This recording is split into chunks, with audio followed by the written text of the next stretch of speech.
I took the good with the bad, now I'm all in my bag. Weezy out of here. Weezy out of here, cause Weezy go crazy. Peter Parker, how he swinging the ladies. He came a long way from my grandmama's basement.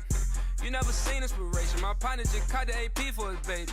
I don't wanna speak to a label. They ask what I bring, but I'm bringing the tape. On God, sharp with the fur when I sing with a Glock with a drum tucked in front of the jeans. I nod, can't tell if I'm sending the heat or just vibing the beats. I'm confusing the team. I saw it back when they all needed glasses and vision enhancement. I took their advantage. Millions were spinning, it won't be the last one. Business is booming, it's spreading like too easy. I'm overseas and I told her get naked. She say she anemic. Okay, then leave then. I got too much on my plate. If you don't, then she will believe. Everything happened for a reason. She swiped the visa for me. If they aggy, I send her to beat them for me. Send the wrong at it. Walk down the street just to see me. Can't know where I'm at till I know where I'm leaving.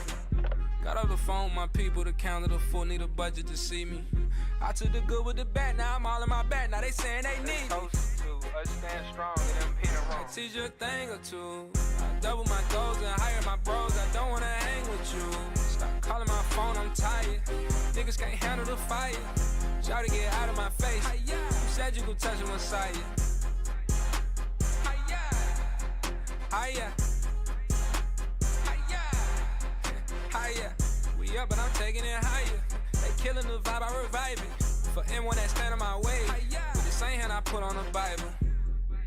My vision is tunnel, envision is something I pass to my children. That business I own it, good penmanship. I got my signature on it. That season of moment, my body been healing. Can't put a price cause I'm one in a million. Chosen one, I raised the bar to the. If she think I'm conscious, then I'ma be toxic as hell. Switch. She want $1, then I'ma be frugal as hell. Switch, prudent, I'm doing it well. She want me to What's tell good, her paint people? blowing her nails. I flew out the country, I tour around the world. I still make a living. I'm suing Norwood. This playlist right here, I ain't gonna lie to you. I have not pressed skip, and I made it all the way to song 12 before we had the podcast. No skips so far, none at all. And I will tell you, number one, Damani, that's T.I.'s son. For y'all who don't know. Really? He's not.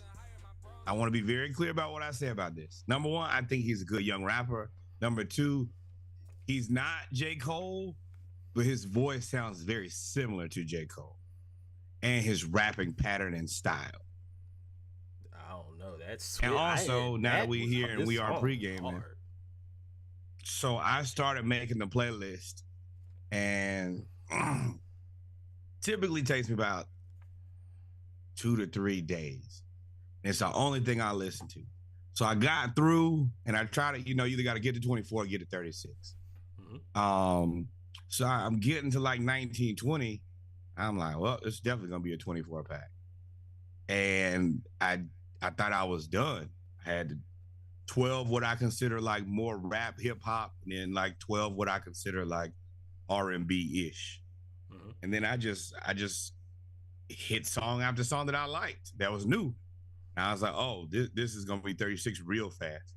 Actually ended up going past 36, but I was like, I'm not going to save it for next week. I mean, they ain't gonna be a week old. I mean, save it for next week.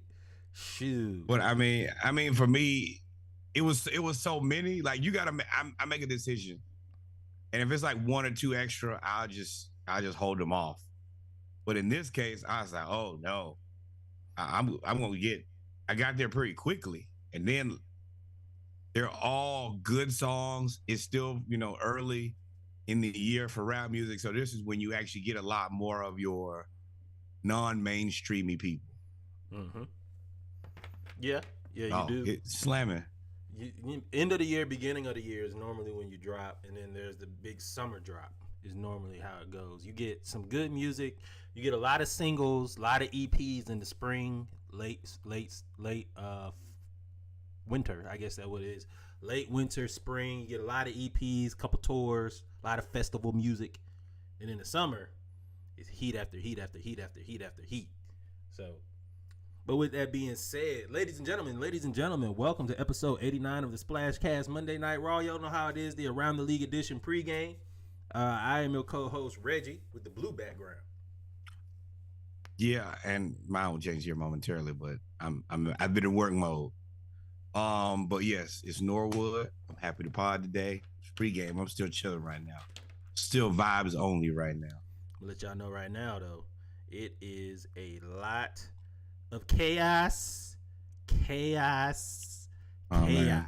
I mean, trade block chaos, guns People chaos, getting punched. people getting beat up. What else we got? We got There are good parts of the pod too, I promise. we have NFL scripts. We have Trent Dilfer and tables that we will talk about. I mean, we got a whole lot of stuff to talk about today. Trent Dilfer made me want to podcast this morning at 10 o'clock. As soon as I said that, I was ready to clock out of my real job and be like, okay, we gotta have a sit down. Because people have getting so far out of pocket. He is in another realm. Yeah. There's only so much audacity I'm willing to take. And he is not it. Well, like I said, when we get there, I don't disagree with what he's saying. I'll let y'all know. So with the pregame, we're gonna start out with. Well, we don't have to talk about it now. With the pregame, we'll start out with the Black History Month special. Welcome to Black History Month. Welcome to Black History Month. Welcome to Black History Month. I say my stuff 3-4 times. Make sure that you get it. This is almost white history for this lady. Going to be a historical figure.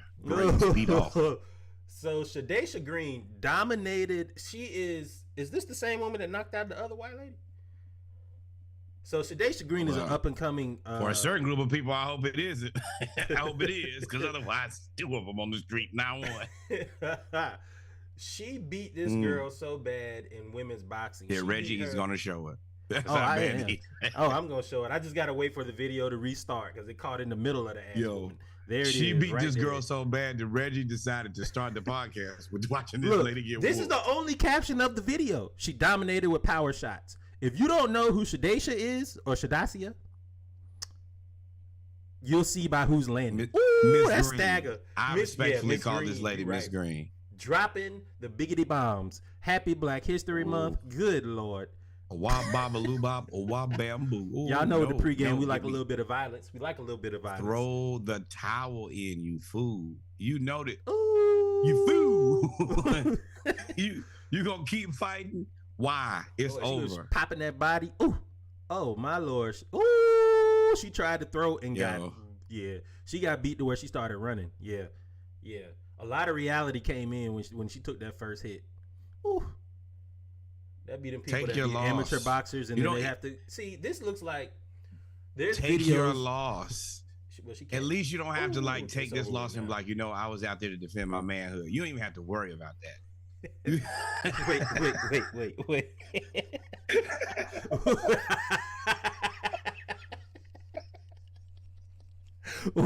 I wasn't ready for the man. We kind of get stuck with that. Like, nah, man, can't let that man take my man. You're a woman, ma'am. Have we stumbled into a conversation? Do women have to worry about defending womanhood in a fight? Can you throw in the towel and it's okay versus a man with manhood? That's funny. That is funny. What is that? That is 9 minutes and 23 seconds. We're gonna post that as a question. Yo, do women? Yeah, what you tell them? Hey, woman up. That ain't really y'all thing. Y'all should use this as an eject button. Anytime I want to quit something, I gotta protect my manhood. I gotta protect no manhood. I'm a woman. Kapow! Throw in the towel. TILD. Come on. Throw in the towel. We make good decisions. We know when to get out of there. You guys live longer for a reason. We are smart. Exactly. See? Golly, Shadacia. All right, man. I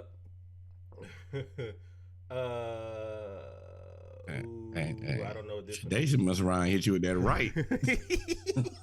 She hit you with that right. It's gonna be all wrong. Let me tell you. Women have to protect. Speaking of all wrong. Speaking of all wrong, so there's this story of Alicia Boykins, a high school basketball coach, was fired after posing as a 13-year-old in a JV basketball game. So did you actually read the story? Did you read the story, like the background of this? I know you're going to enlighten people. I want to be here as you do it. So, Alicia Boykins, y'all heard that? Alicia Boykins was the basically the girls basketball coach for a school in Virginia.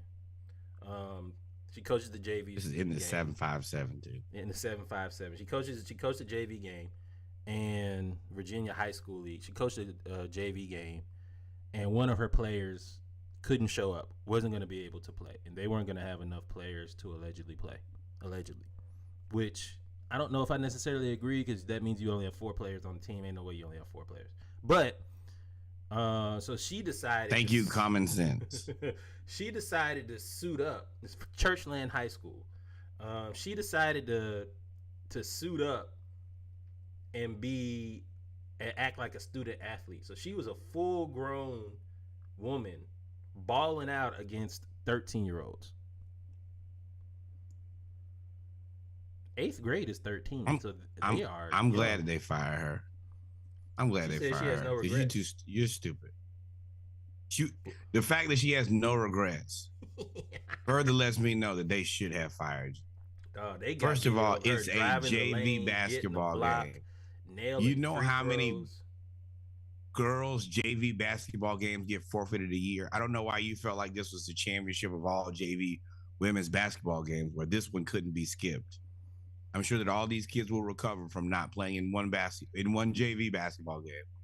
As a guy who's played in his fair share of JV basketball games, let me tell you, I can remember 0 of them. They never mattered. Unless there was never a game that was only in summer league. I was Draymond Green in summer league. Yeah. That was me by myself. I have so many questions about this, not from just her. We know what her thought process is. Well, so you do remember something about high school basketball. You normally, if the coaches change, I don't think she was in her first year of coaching.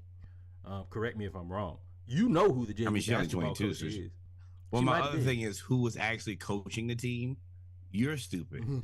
Also, at 13 years old, I would be like, coach, you probably shouldn't be doing this. I'm not blaming the 13-year-olds, but I, as a 13-year-old, would have been like, I'll coach playing. You have your name listed on the roster. So did you just come in as the other team, like the player that wasn't ready, that couldn't play? You are really getting into the deep dive of. Well, I'm trying to think. The overarching thing is how did nobody know? Like nobody knew. Like nobody knew. Like Reggie, nobody cared. The parents? No. The parents? Y'all went to practice? That means the parents of the team that she suited up for Churchland were cool with this. Hey, they were cool with this. Parents do not care about you playing JV. They don't. But they care about your coach. They care about your coach. No, JV does not count. JV is like glorified practice. All right, dog, you technically on the team, but we really just practice. We just scrimmage. For y'all. Yeah. Our JV team was good. Okay, I mean, we had state champions. I think our JV team was kind of solid, but I would look at the majority of our JV team and know that their primary sport was something else. Wrestling. Y'all got that one wrestler on the team, dog. No, we weren't that bad either. Now, relax. Now, if you put wrestlers on your basketball team, and they're not The Rock, nah, bro, you crazy as hell. And Reggie does not even wait. And while we're here, Reggie also does not acknowledge Dwayne Johnson as a professional athlete. Not as a wrestler. No, I don't. They're actors. Do you? For somebody that acts like a football player, if they train enough to be in shape, do you call them a professional player? No, you don't. You call them an actor that got in shape. They are the same thing. They are actors that got in shape. Or actresses. No shade. I respect the WWE and WWF athletes, and I do consider them professional athletes. I consider them amateur athletes. I don't think I'm being disrespectful by saying that you are in great shape. Anytime a person says I don't think that I'm being disrespectful, they are surely being disrespectful. No, I'm not. No. That's not true. Because you made it seem like I was being disrespectful by saying I respect the WWE. I didn't make it seem yes, like you did. Nothing. Listen, you did a pretty good job. You said I respect the WWE because I think that they're full athletes. I'm like, well, me not considering them. What I heard was The Rock is a fake athlete, and if he came on the podcast, I slapped the shit out of Dwayne Johnson. That's what I heard. Hey, Rock, I don't know if you want to hear this or care, but you could go back to every episode to hear I say that. You are a great amateur athlete. He said you are. Oh, you said what? He's a great amateur athlete. He didn't go professional in any sport. Okay. Or did he? Did he go NFL? Did he go NFL? Y'all hear this? I want y'all to hear this. This is not normal. This Reggie talking all of this. I don't understand how this is such a big conversation. It's such a big deal that I'm saying you are in a process of jumping The Rock off like your name. I am not. You are trying to make it seem like I'm jumping. It's not just The Rock. I don't think any of those guys are professional athletes. I think once you come back from, they get paid. That don't make it professional. I mean, actors get paid. What that mean? What that mean?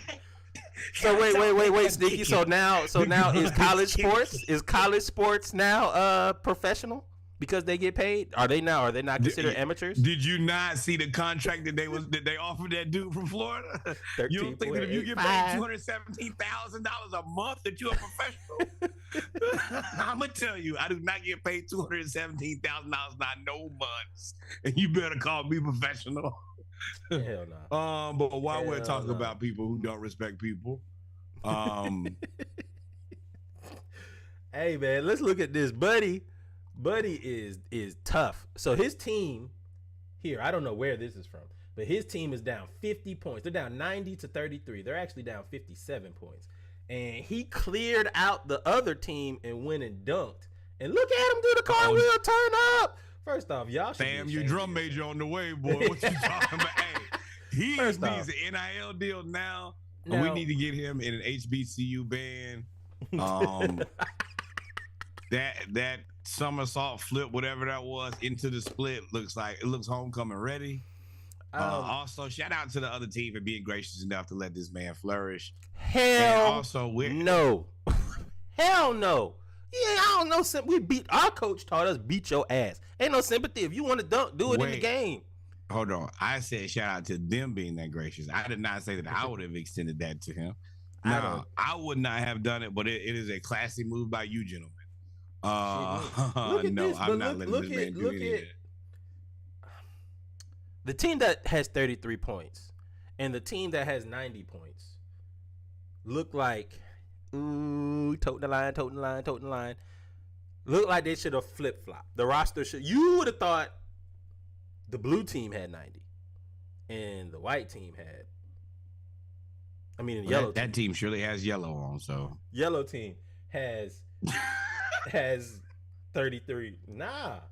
And he turned up though. Look at him and look at this. The other team's cheerleaders are actually look. They're wow. Hey, he killed that.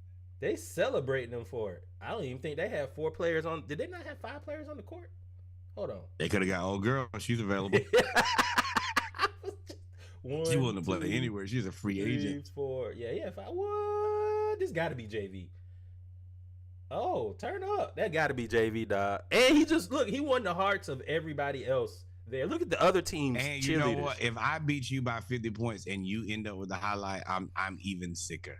Yeah, no, we beat you 90-55, and this is the highlight of the game that made the internet. None of the other 90 points that we scored.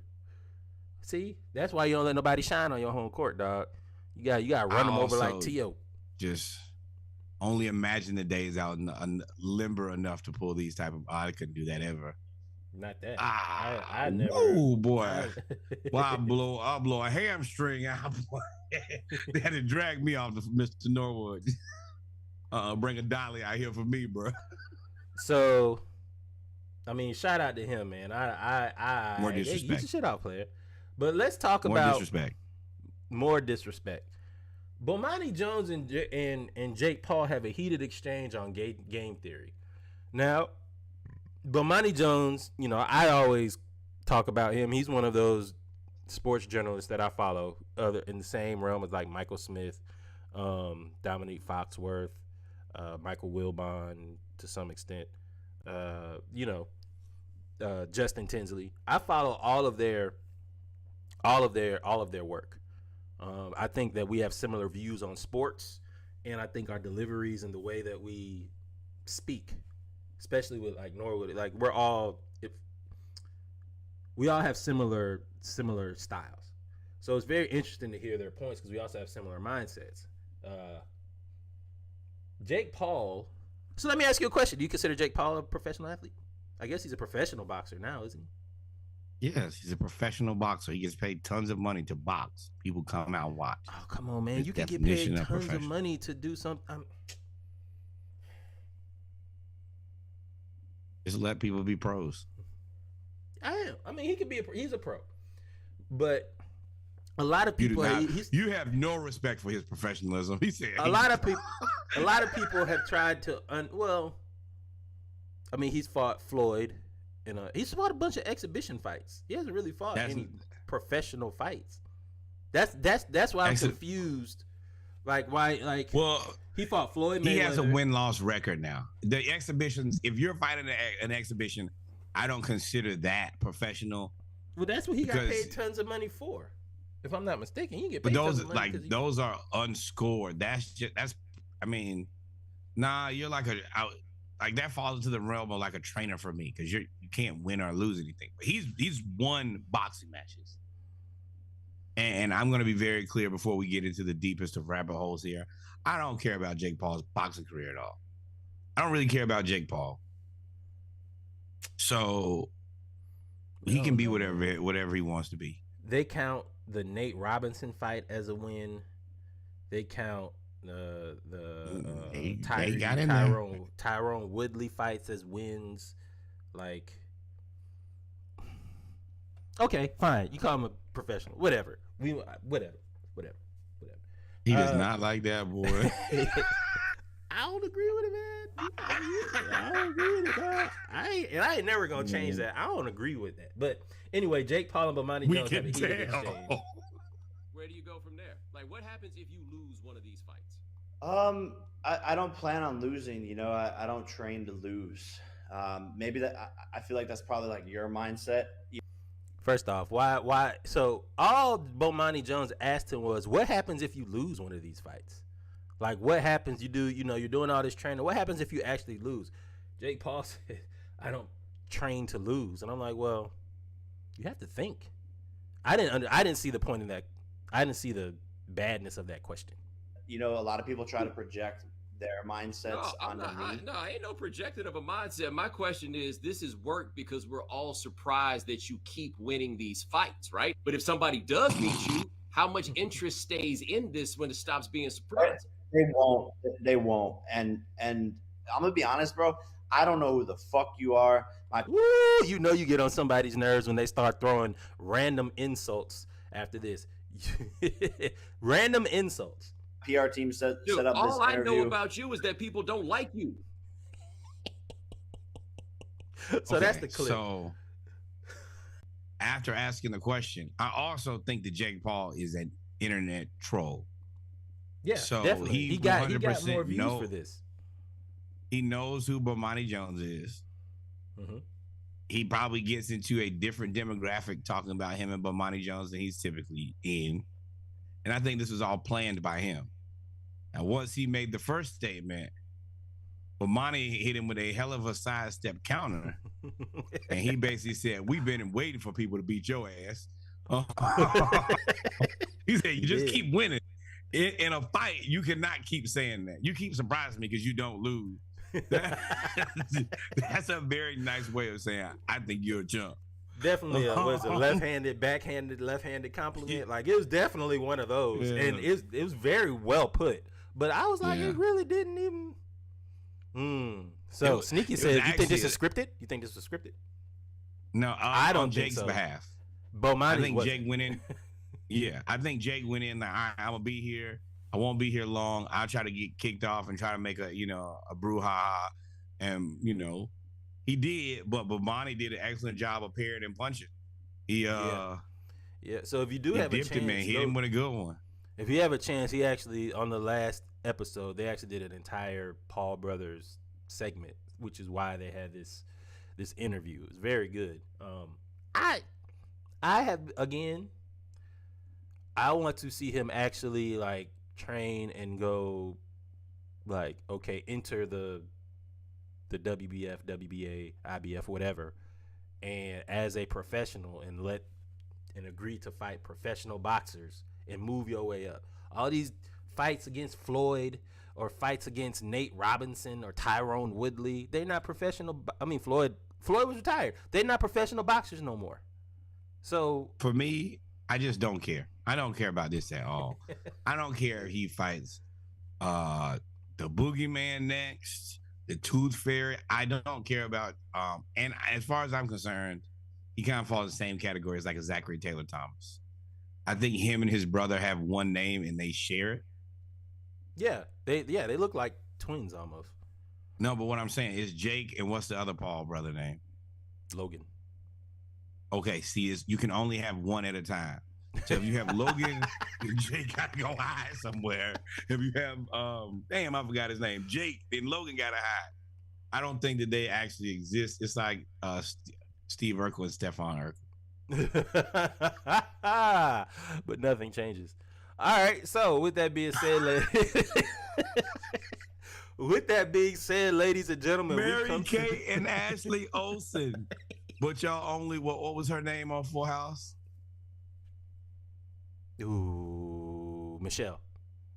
That's who they are. They're both Michelle. Yep. But ladies and gentlemen, we've come to the end of the pregame of episode 89 of the Splashcast, the Around the League edition. Monday Night Raw. Y'all stay tuned. We'll be right back with the HBCU segment, news around the culture. But before we leave, always remember, like, follow, and subscribe. I'm going to help y'all out during this podcast this time. We will be adults for the HBCU portion. And then after that, it will just become a lot of childish fodder of disrespect. And I hope you can fight. Literally everybody. I hope you can fight. Oh, man. Y'all stay tuned. We will be right back. So many drugs.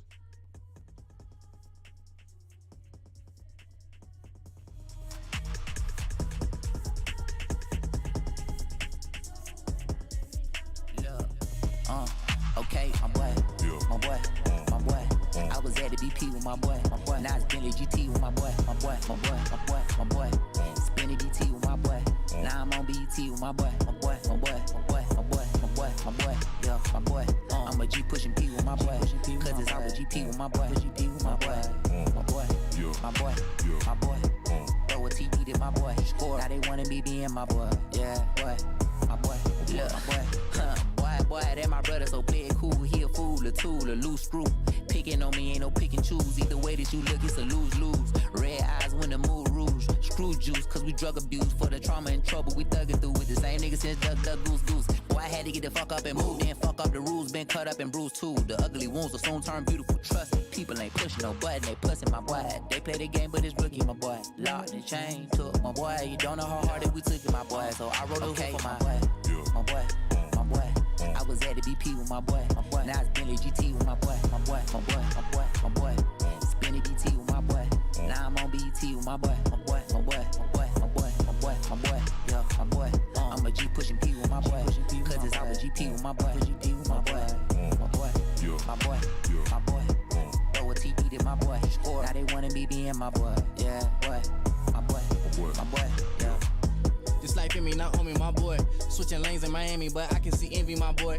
Used to get out the dirt, so you know that shit hurt me, my boy. Young nigga fresh in the game, some things that just never change. You know that we ain't the same. You know how I got these stripes, they know I'm rooted in blood. Y'all just be lit off the hype. You know this really my life. I took a chance and landed, you just be rolling the dice. My heart as cold as Atlantic, I just be dripping in ice. I've been that guy since I landed, you know a real one in sight. You know that this wasn't handed, you know this really my life.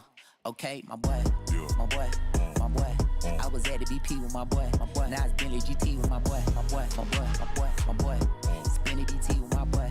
Now I'm on BET with my boy. Yeah, my boy. I'm a G pushing P with my boy. Cause it's always GP with my boy. My boy. Throw a TD to my boy. Score. Now they wanna be being my boy. Yeah, boy. My boy. Yeah.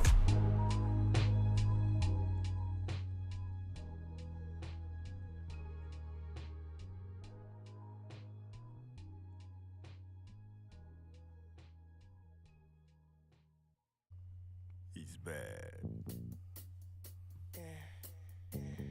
Bad as ever, baby. And he's back with a vengeance. Turn me up a little bit. The baddest motherfucker. We're gonna have to save that one. That's tough. That's one of my Keem Ali. Huh? Underappreciated new young rappers.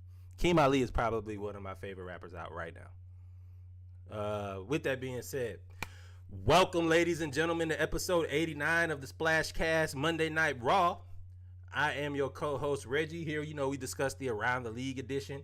HBCU news around the culture, basketball, football, splashes of the week. We just had our pregame. Again, I am your co-host, Reggie. I'm your co-host, Norwood. Welcome to the pod, the audio experience for the people who are listening, the video experience for the people who are watching. Always remember, like, follow, and subscribe. You like the pod, so tell somebody else about it. It's pretty fantastic. We appreciate everybody tuning in with us today, man. We appreciate it all. We are here live on YouTube, Facebook, Instagram. Not live on Instagram, live on Instagram on Saturdays until we get IG producer. We're also on Twitch as well. Remember to do what? What are the 3 things they got to do, Norwood?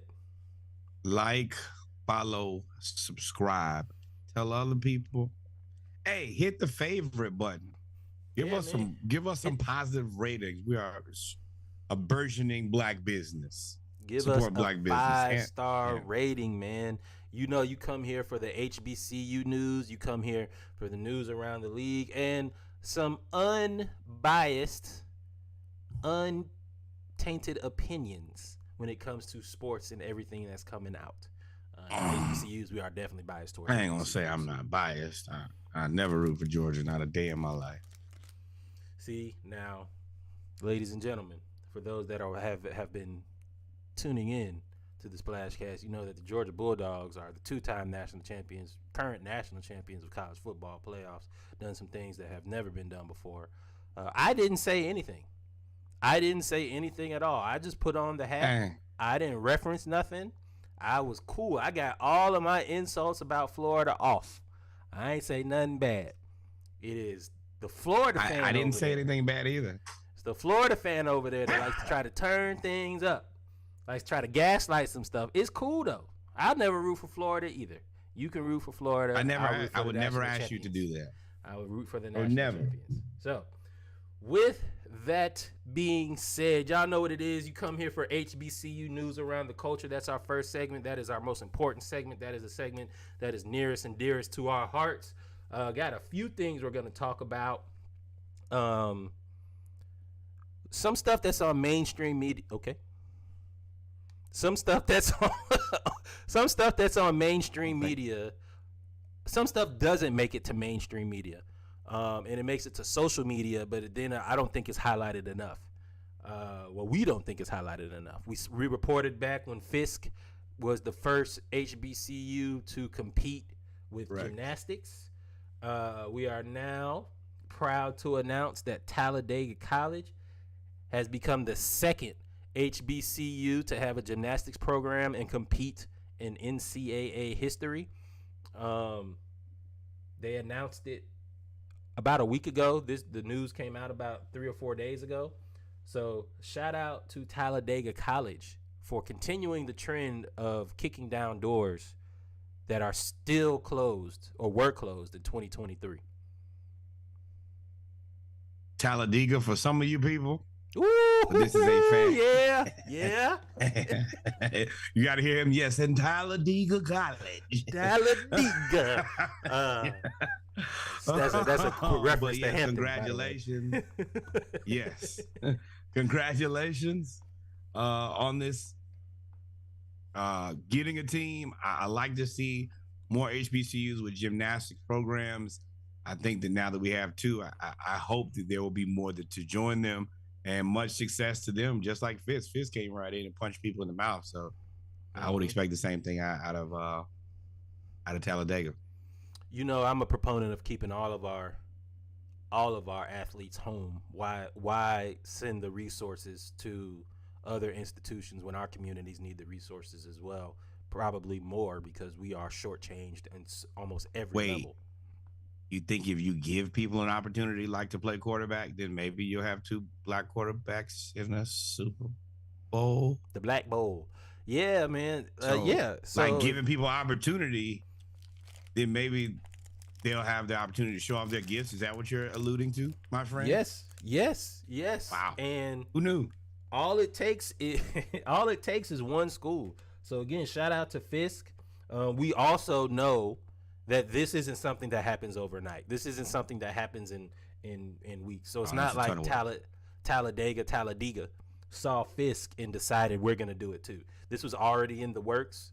I want to praise and send admiration and love and congratulations to the front offices of these schools for getting this done, working through all the paperwork with the NCAA and allowing for more of our athletes to stay home and circulate the money in the community. So this is wonderful all year Also, round, all around. Go ahead. I want to thank all the people who support us and know that this is an endeavor for us, who send us these things so that we can cover them on the podcast and get them out there. Thank you guys who do it. And to all the people who listen, if y'all catch something y'all think that we should talk about it, hey, send it to us. Send it to us, all we'll man. do is throw it in the group. And if it makes the cut, it makes the cut. Yeah, man. And just let you know, there's not many HBCU topics that don't make the cut. So, like, we are going to talk about everything. That's what we here for now. Speaking of, these people fight. we're going to get there. Shout out to that school up there in D.C., man. Shout out to Howard. First, the Howard University swim team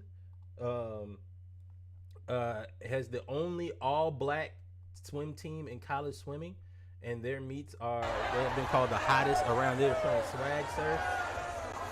I have done a little bit of research on this. Coach Nick Askew has said that more and more schools want to come to Howard versus hosting because of the atmosphere that is created at Howard University at their school and their facilities. That is awesome. Now, as a guy who was once a college-age man, I can 100% understand what exactly parts of the atmosphere that you might want to see at Howard University. If you haven't been, it is a wonderful campus, on campus. Now, stay on campus. Don't go off campus. But on campus, I'm sure if you're a man of college age, it will be fantastic. And that atmosphere will come through your pores, out your soul, and you thoroughly enjoy the atmosphere that is there for you. You will, man. I have said, I went on record, and in our meetings, I have said that the Splashcast needs to make some of these events. I have no problem going to the gymnastic events, supporting Fisk and Talladega, going to Howard and supporting and viewing this in person.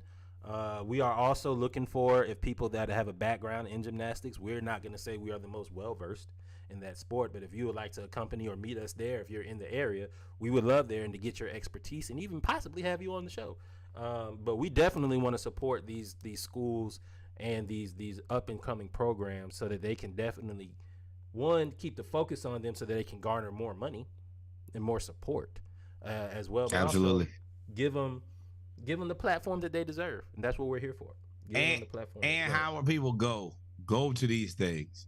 Go. We have to go to the event. We have to support the event so that we can have more.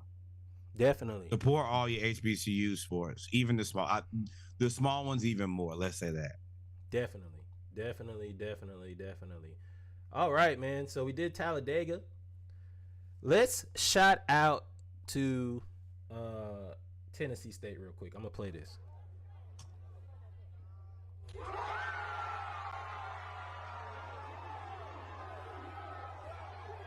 So, what y'all are hearing,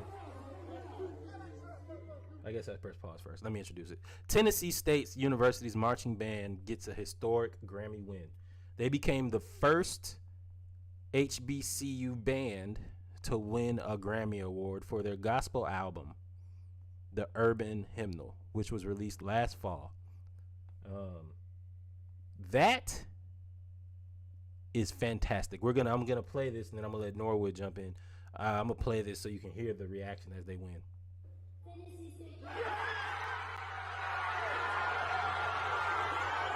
For those watching, look at the. Could you imagine? No, I couldn't. And that was gonna be my statement. Y'all better hope Hampton never wins a Grammy.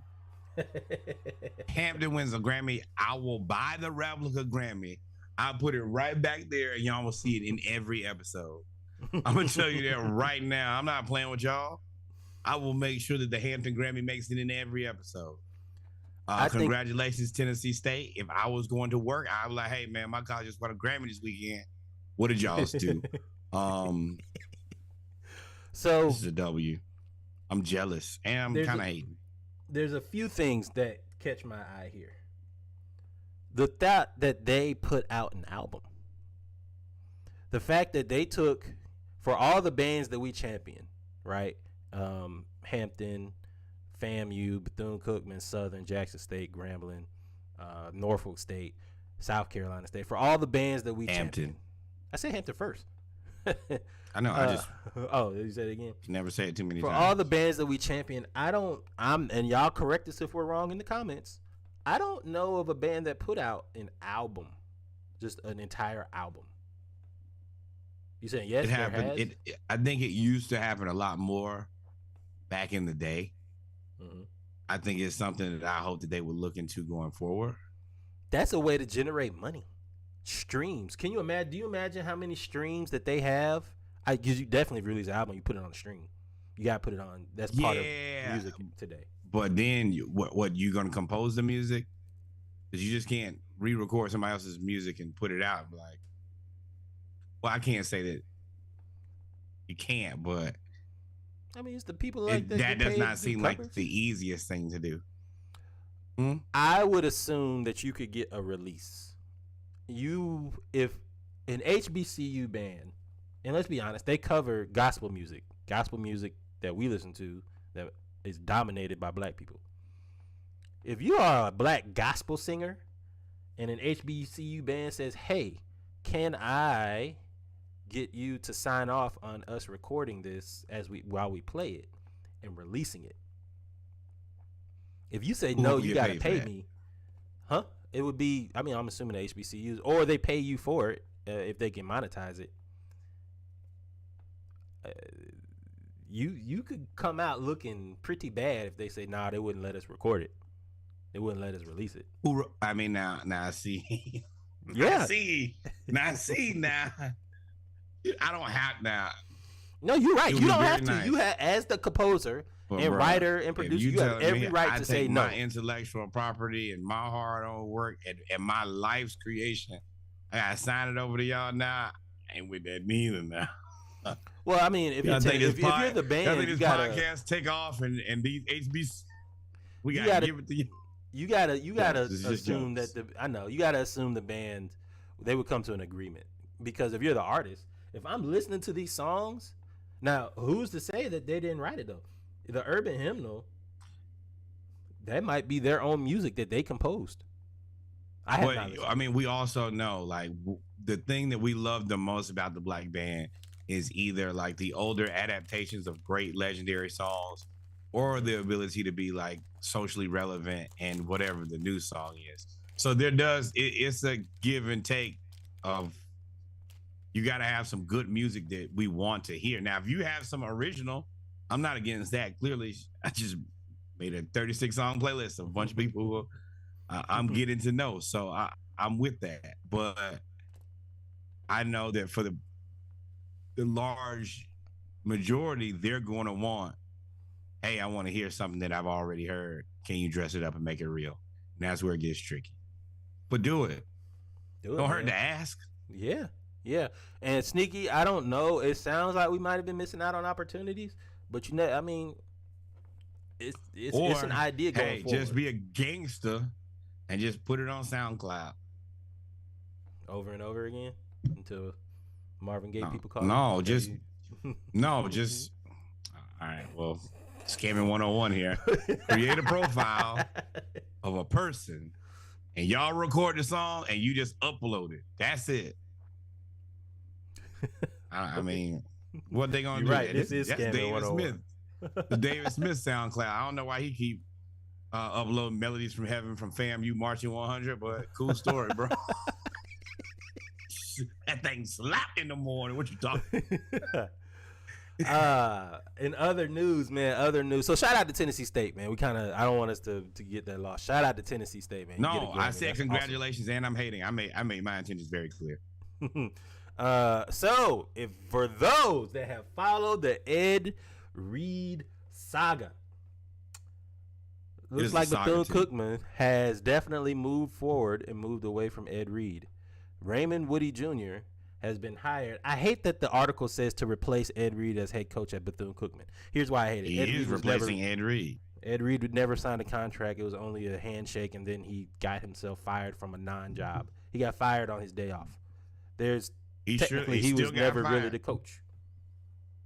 They didn't ratify the contract. I don't think that's a firing. That's just we don't want you. But congratulations, Mr. Woody. Coach Woody. He played at Bethune-Cookman for I think 3 or 4 years. Mm-hmm. After that, he actually went on and he coached at Florida Atlantic. He was most recently on the staff of Willie Taggart, who was just recently let go. But this is good because I think that you're getting more back to a familiar face who's comfortable with the university, who's spent the majority of his coaching career in Florida. This may not be the name that you guys wanted, but after it might be what you need, though. The saga, the fiasco, I just want to see this program move in the right direction at this point.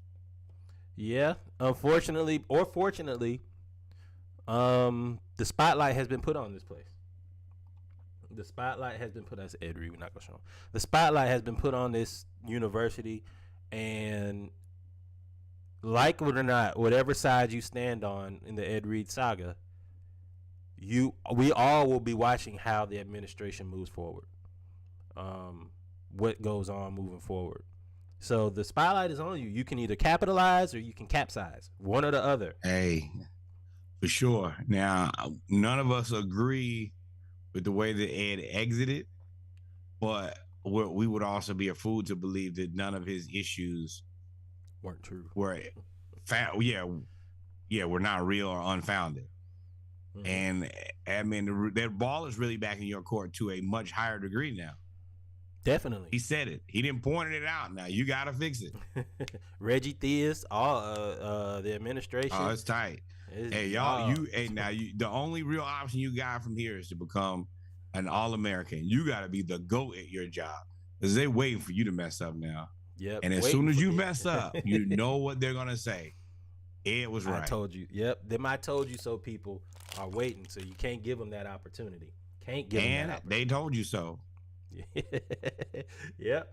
And I want y'all to understand that we was very hard on Ed Reed, but we hard. Hey, accountability goes both ways. Y'all got to get it right. Yeah. If y'all got to have a school trash pickup every Wednesday and every Friday, then that's what it'll be. Somebody brought that up. Where's the D9? Isn't that something that like the D9 would lead? Or some of your organizations that are on schools, your student government, really, your SGA, like isn't that? It could be. It should be all the student organizations. Yeah, I mean that's their responsibility. The campus gives you a place to do different things and to express yourself however you want to. It should be your responsibility to clean up and take care of the campus. Now, I think that they should take a more concerted effort. Number one, but their issue is kind of bigger than that. Mm-hmm. If it was just like regular trash on the campus, you're right. Y'all get out there and everybody put their shirt on for whatever organization you in, student government, student union, all of that, and you go out there and pick up trash. Their thing is they have a lot of mold in things in buildings because safety hazards. You can't send kids in there to do anything with that. No. That's a whole different ballgame. So at this point, I agree. You gotta let the school take the lead. But if I went to Bethune-Cookman or I was an alum from Bethune-Cookman, there would be a no trash policy on the campus. You gotta be your own enforcer. You gotta be your own enforcer. It would be on 10 because you know that everybody's looking at you as the university who had trash everywhere.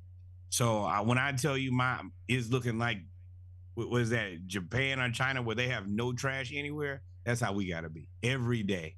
Yeah, And it sucks for all parties involved. But hey, you're not finna embarrass us in front of all these people. And Alumni Association, hold them accountable, y'all. They spoke about, they changed the Alumni Association makeup and all this other stuff to try to get more giving, and they've restructured and all of that stuff. Hold them accountable. Donate.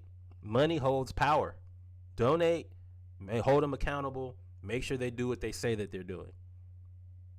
And pop up on canvas. Always. Hey, y'all just gonna let this trash be here? That's one thing about Hampton. Hampton will look at you stupid. We don't know you from a can of paint. Hey, pick up that trash, player. Yeah. What you mean? Hey. What you throwing it on the floor for? What you throwing it on the ground for? Pick that Like, and the thing is, hey, bro, you just gonna leave that there? That's how. Hey, you know how how much it costs to go. Hey, if you don't pick that up. Hey, we pay for this cleanup. Y'all pick it up. We pay for these shrubs. Hands on it. Shit. Pick that up. Bro. That's not cool. $20,000 a semester if you ain't got no scholarship. Hey, pick it up. If you don't pick that piece of trash up off that floor, we're gonna pick you up off this floor. One of the two. Hey, man. Shout out to my other school. Like a basketball player. To my other school. Shout out to Coach Cater. Roger Cater and also Ricky Weeks will be inducted tonight into the National College Baseball Hall of Fame. This happened 3 days ago. But they'll be in the National College Baseball Hall of Fame, which is a big deal. Coach Roger Cater has been there was at Southern University for years. They had one of the best, if not the best, SWAC baseball teams and runs since he was there. Also, Ricky Weeks Jr. ended up making it to the major leagues. So shout out to both of them as well. Definitely earned. Congratulations to Coach Cater, especially as a former member of the Atlanta Braves system. He was drafted in 1973 and played 5 seasons within the Braves system. We love the Braves here. We also love HBCUs. This is a great time for both of them. Definitely, man. And I look forward to more Jaguars or Southernites being inducted into these Hall of Fame. They got a nice little run of Hall of Famers over there at Southern. So shout out to them as well. Finally, it's draft time, draft season. FAMU's Isaiah Land was listed as one of the top 5 fastest running linebackers at the Senior Bowl. He actually ran at 17.81 miles per hour, which was the 5th fastest amongst players, tight ends and linebackers at the Senior Bowl. Of course, Dorian Williams from Tulane and Luke Musgrave from Oregon State were the top 2. But Isaiah Land was so good, they actually played him all over the field. So here's him at the Senior Bowl. He actually gets a sack off the edge because he is known as an edge rusher. He actually led the NCAA in sacks. But that's him right here coming off the edge. But then what you don't know and what you don't see is they actually tried him here at middle linebacker, and he had a tackle for loss on his second play at middle linebacker. So what's that showing? That he's versatile and he can play he can rush the passer, he can tackle, and he could run. And shout out. I mean, everybody wants the Micah Parsons-esque guy. Yep. And if you're fast and you can tackle, hey man, we'll find a way to get you on the field. I don't care where you came from. Good football travels.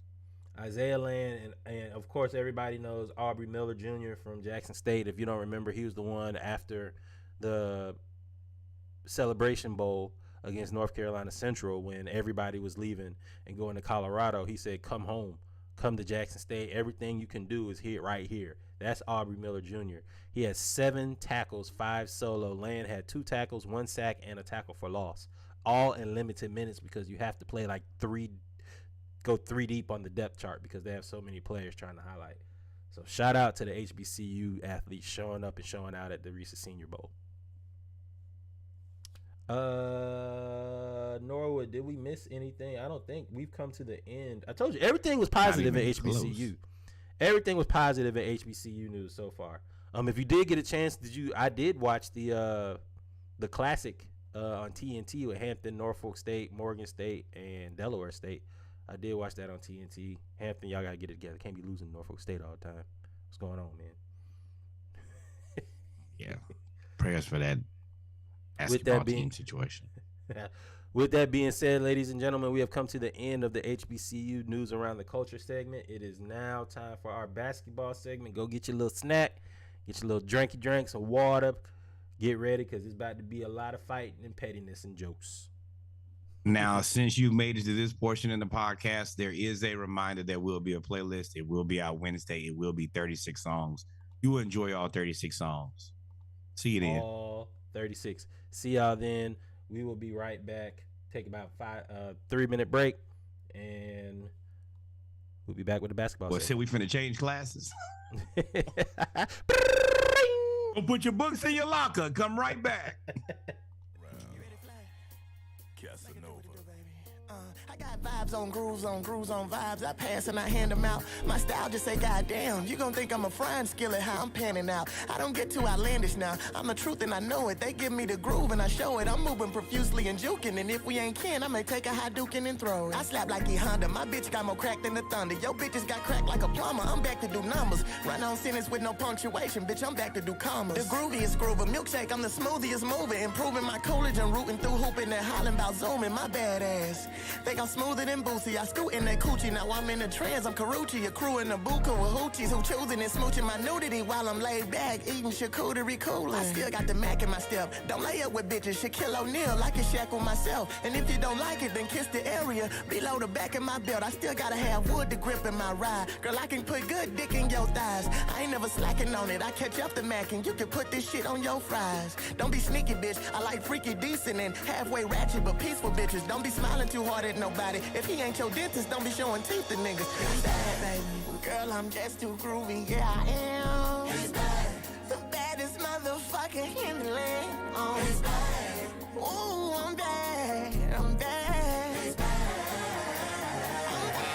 I'm bad. The baddest nigga in the land, baby. Put more bitches in place than a landlady. I'm the boss, you bitch, you. I got a hold on it. This shit jujitsu. My hair and my bitches is something I pick through. This hoe is a lizard the way that she lick you. And I nickname my razor blade 5 cents. Cause if you move wrong, this bitch might nick you. Like premature babies, I'm very sure that I'm the baddest. This shit has been ever clear. That if a nigga hating and throwing shade, then foot massage. I'm the pedicure. Try me, bitch. You maggot, don't nothing fly by me, bitch. It hurt to do me. I'm a Chinese split. I told 2 of my hoes they better stick together if I ever get the urge for a Siamese bitch. I'm BAD. She put dick in her dentures and EAT. I don't CAP. Got DAG. I accumulate funds from Mac and bitches selling CAT. I'm a savage nigga. I stack my pockets full of cabbage. I'm braggadocious. What I pack is potent. Hey, I tell a bitch with eczema don't be making no rash decisions. My foot say he tired from all of this ass I'm kicking. I'ma go out in fashion with it. I can't fall off like saggy britches. I don't deal with no sassy bitches. I don't laugh. I don't cackle with them. Bitch, I'm dope on the scale. I'ma ask a cocaine rock. What's cracking with them? Don't be flashing your asses for niggas who ain't spending cash. If you wanna keep lavish living, you gotta be bad, baby. Girl, I'm just too groovy. Yeah, I am. He's bad. The baddest motherfucker in the land. He's bad. Ooh, I'm bad. I'm bad. He's bad. I'm bad. I'm bad.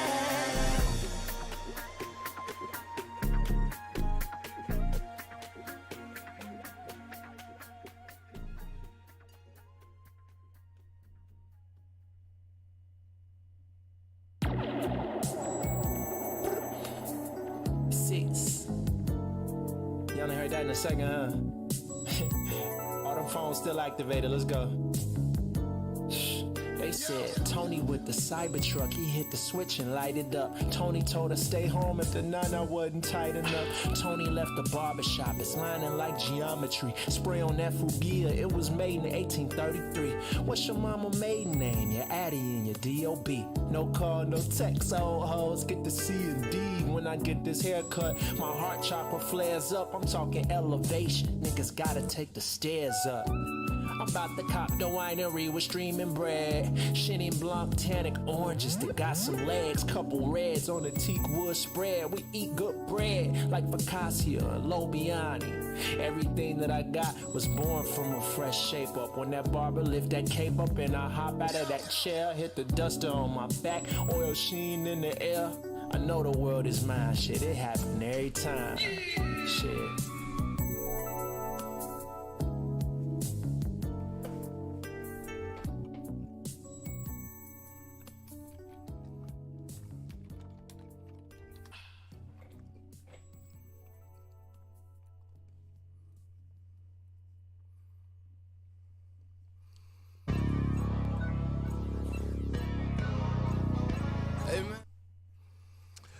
Welcome back, ladies and gentlemen, to our basketball segment of episode 89 of the Splash Cast, the Around the League edition, Monday Night Raw. For those that are tuning in with us, we appreciate it. Got a few things we're going to talk about today. Where you want to start at, Norwood? Actually, I know where I'm going to start. We're going to be positive. I don't know if this is positive, but it's interesting. It is. Go ahead and get that out of the way. I mean... I was in hindsight at first I was going to say surely positive, and then we will talk about why this may not be positive for the very rest of the episode. So I digress respectfully. Maybe you don't have to do everything that the men do. Men are stupid. How about that? Put that on a reel. So there was a super team era. I don't know if there is one now in the NBA, but for a while there Atlanta was Hawks. Yeah. There Damn, we got a Hawks supportive podcast, and especially like y'all ain't super nothing, super tired of y'all. Yeah, so the Las Vegas Aces, I wouldn't say they were a super team before this, but I wouldn't say they weren't. They've always been trying to build a super team out there. I think they had Liz Cambage before and they when she was there, they were a super team. They were going to be a super team. They were trying to build a super team. The super team age in the NBA has pretty much come to an end. I don't think there's really a super team out there that is really. I don't think there's a super team out there. And let's not say that it's over. Let's say that this year there are definitely no super teams left. But I am 100% sure, especially after what transpired today, there will be some more super teaming up at the end of this year. Now, I think Adam Silver has set up the setup to where it's very difficult to have to create a super team. Well, when we get down there, let's talk about that. Yep. But coming back. Super team era, the thing about the WNBA, when you underpay people, you have a chance to just stack up on a whole bunch of resources or a whole bunch of players because you underpay them. I mean, if you want me to be honest, I'm going to throw the shots in there. But the Las Vegas Aces signed Candace Parker. Candace Parker is one of the greatest WNBA players, greatest basketball players of all time. I think she's won at every level. She won in Chicago. She took Chicago to the championship. Shout out to the Chicago Sky. She also won with the LA Sparks. She now has moved on to the Las Vegas Aces, and it's funny how they have her first in this photo. I think Asia Houston that's probably Asia Houston's team. I think they're the Asia Wilson. Asia Houston. Asia Houston went to Hampton University. That one. Asia Houston went to Hampton University. Shout out to Asia. She sings as well. Book her. Basketball player. You're right. I see what you did. Now I was like, yeah, nah, gotcha. Makes sense. Asia Wilson. Asia Wilson isn't she the league MVP? Finals MVP? She was rookie of the year. Like, she is like Miss Basketball since her days. Overall, great, legendary basketball player. To me, she may be like the Patrick Mahomes of the WNBA right now. I mean, if she is single, she can drop her number in my DM. Let her post you up. She's been winning since South Carolina. She was defensive player of the year. That's what it is, Kev. Yeah. Everything. But I think that's her team. But the Las Vegas Aces have to be, or were considered, may be considered to some as the favorite to win the championship until Breanna Stewart left the Seattle Storm and signed with the New York Liberty. And I was like, Jesus, that's like opposite ends of the nation, but you have two super teams. Breanna Stewart was like MVP not too long ago. Yeah. Is this the new equivalent of? And that's Shanquai too. Lakers, She's Celtics? good as hell too. Lakers Celtics. No. I mean, it could be. You would hope so. Maybe they're trying to. I mean, they're trying to. They're definitely trying to. They got Ledecky up there in New York too. Like, they are gonna. Also, if you're the WNBA, I don't know if you've released your schedules yet, but this got to be game one. This got to be first game. Got to be the first game. You got to change everything. Also, definitely a piece of trash because I used to be in love with Liz Cambage and has now faded for Asia Wilson. I'm a one-woman man. I know that. Yeah. There was a lot of you be setting me up for jokes, dog. Dude, that right over the plate. No, I will not. There is no slander. But shout out to the WNBA for creating these super teams. I also think that this will also garner a lot of attention, and grow the market that is the WNBA and women's basketball. I think this is wonderful. This is a scenario where maybe you needed super teams. Never know. Moving on, man. Moving on. Hey, so Paul Pierce is slowly becoming one of my favorite people. J.R. Smith also is hilarious and has always been one of my favorite people. Paul Pierce is known to toot his own horn, meaning he thinks he's one of the top 10 greats. He thinks he was better than LeBron, or he's better than Bron. He puts himself in the category with like Kobe and all of them. Paul Pierce, go ahead. I don't hate it. So, I like the fact that he has like this consummate belief in self.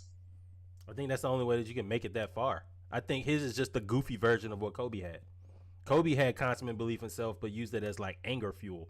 Paul Pierce is just kind of goofy, like. But he was, I mean, at his peak, the truth was the truth. I mean, he'll tell you what he's going to do, and also and kick your ass. Not the greatest athlete in the world either. No, just 6'8", but has a lot of skill. So I mean, he kind of like Luka body to me. With hops, he had better hops than Luka though.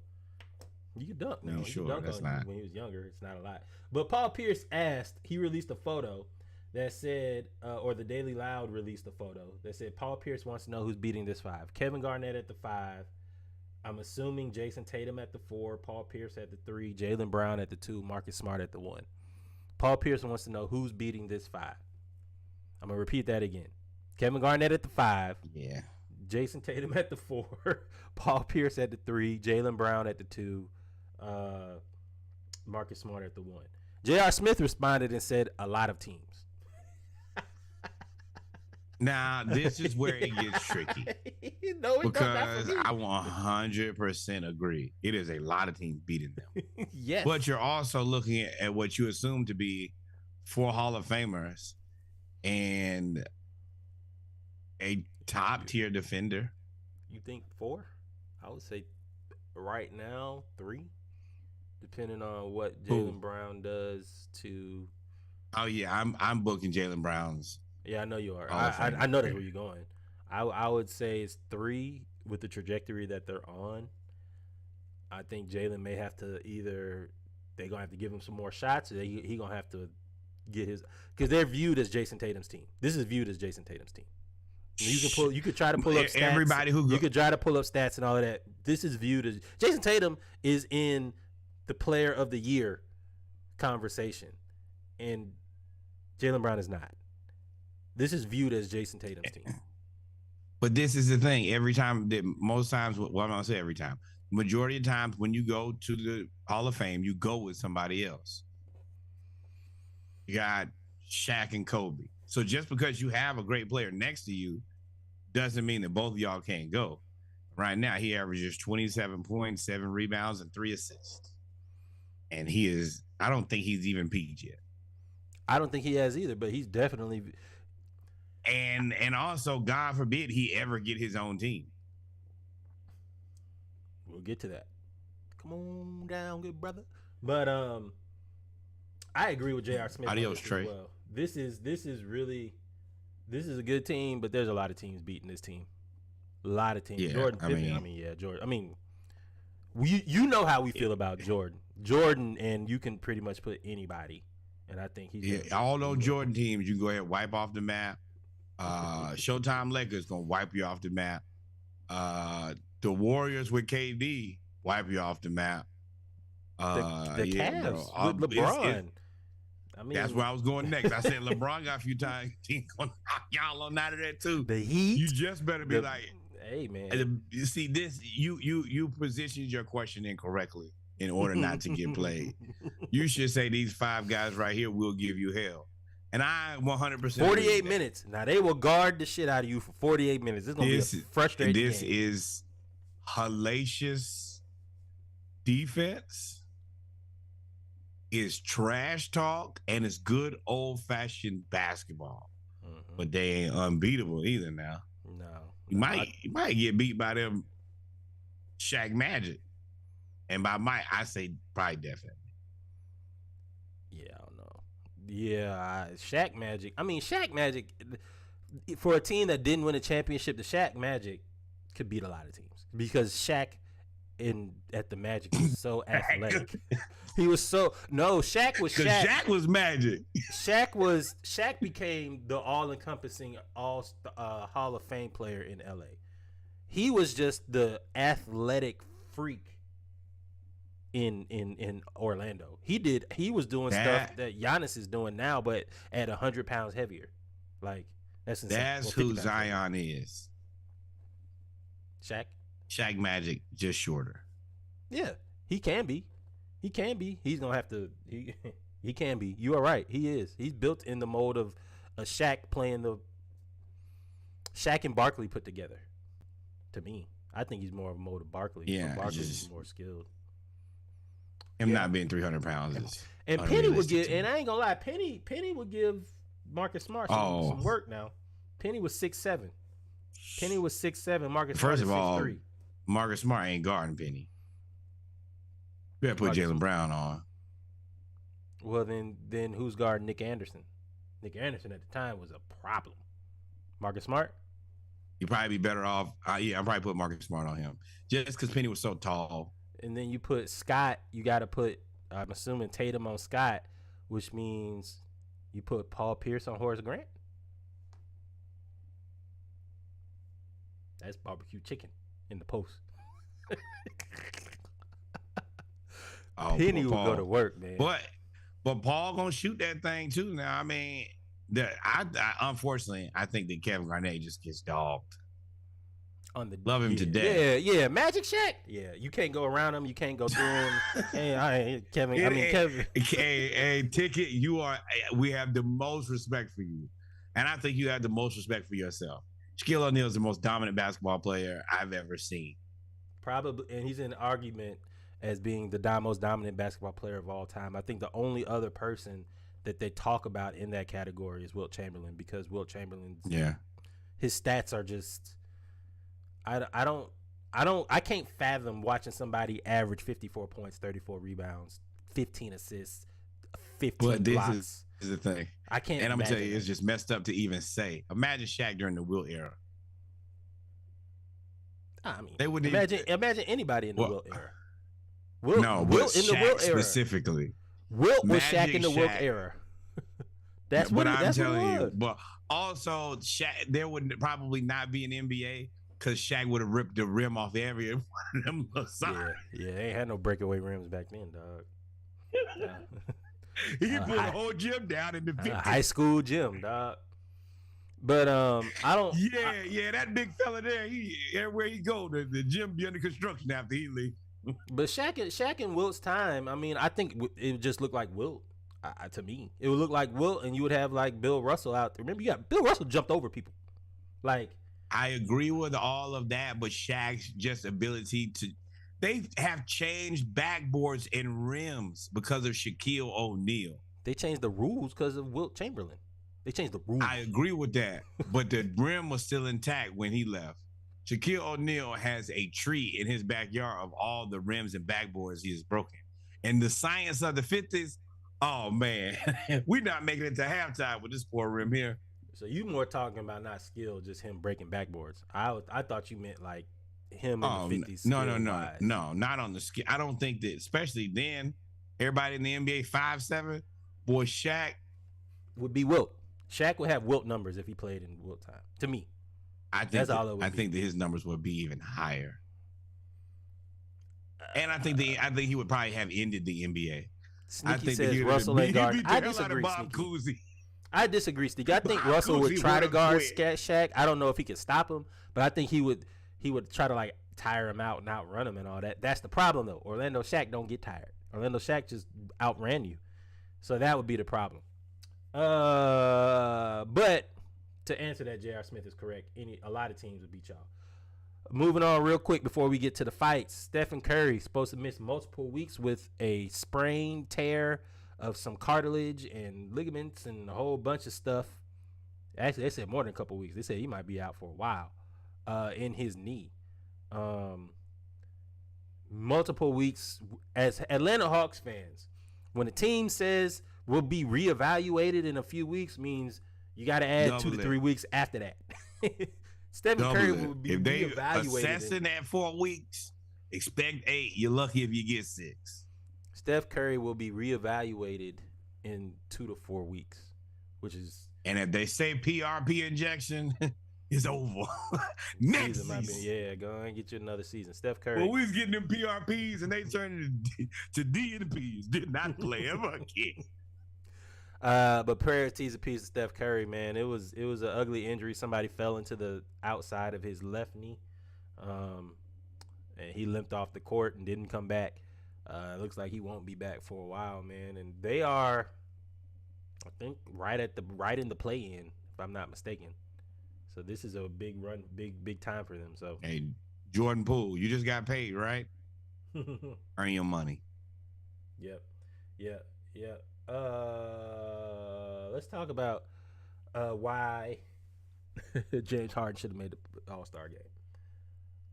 Because he's an All-Star. James Harden. No, he made the All-Star game. Didn't he make the All-Star? Snubbed. Oh, I can't believe that. James Harden. Doc Rivers has asked James Harden to basically take a step back as a scorer and get everybody else involved. And James Harden is doing that. I wouldn't say he's averaging like the typical dominant all-around player averages like 30 or 28, 8 and 7 or 27, 7 and 7, something like that. He's averaging some wild numbers. And he was left off. Joel Embiid is having, I wouldn't say a career year, because every year that we say he's having a career year, the next year he has a career year. He's just having another stellar year. And Joel Embiid said, as a playmaker, I don't think there's anybody in the league as far as getting guys wide open shots and running our offense are better than James Harden. And that's the truth. James Harden is doing what we want Trae Young to do. Set him up. Go ahead and hit it out the ball so you can get angry. No. I mean, for me, it's wild that I'm the guy who, I think I'm one of the bigger James Harden supporters. When everybody said he fell off because he got fat, I was like, oh, yeah, you talking about nah, it's a lot of people who really, when he left Houston, a lot of people said he was fat and out of shape and would never recover. And then I would always ask him, explain to me when he fell off. Half of that was true. He was out of shape. He was big and out of shape. He still was cooking. Yeah, but he was still big and out of shape. That half of that was true. Not saying that he wasn't gonna be able to come back that might have been hasty. It was stupid because there's not even a point where you can be like, oh man, he didn't play good. He didn't play a lot because he was unhappy with his situation, which clearly all of this was Kyrie's fault. And by way of it being Kyrie's fault, this is all Kevin Durant's fault. I'm so happy we're going to talk about this today. This will be But cathartic. I mean, he did that in Houston, though. He did that in Houston too, though. He when he got fed up in Houston, he stopped working out. That's how he would force his way out. He would show up bigger, heavier than what he was supposed to be, out of shape. He did the same thing, and when he did it in Brooklyn, he did the same thing too. And now he's in Philly, a place that he likes. He's in shape, and he's back to cooking. I don't think he ever stopped cooking. He just stopped eating. Okay, well, he stopped eating. It's a bar there. Don't stop cooking, just stop eating. Woo! But yeah, man, shout out to James Harden and the 76ers, man. I can't believe he was snubbed. I can't believe that he was snubbed, to be honest. I can, but because people are humans. I don't even know where that is on the list. But what else we got? What else we got before we get to these fights? Coach Rondo is going back to Kentucky to work on the coaching I told y'all staff first. 2023, 2024. What do you mean you told us first? Oh, because you called him Coach Rondo. The thing is, he's been wasted. I mean, well, in hindsight, it's the end of your career. You just stealing money, do it. But Rondo should have been coaching about 5 years ago. Well, I mean, you're damn near been in the NBA by now, Rondo. You could have been back. The bag, they were still paying him. So if they're gonna pay me more to sit on the bench, then I can still pseudo coach and get paid. That's just double dipping. I am as many jokes as I've made about Coach Rondo. I do think that he's going to be an excellent coach. The thing that does concern me about him is his attitude. He is notorious for being confrontational, for having a relatively short fuse. And I do think that he knows a lot, but people think that he thinks that he knows everything. He's a know-it-all. They think he's a know-it-all. Yeah.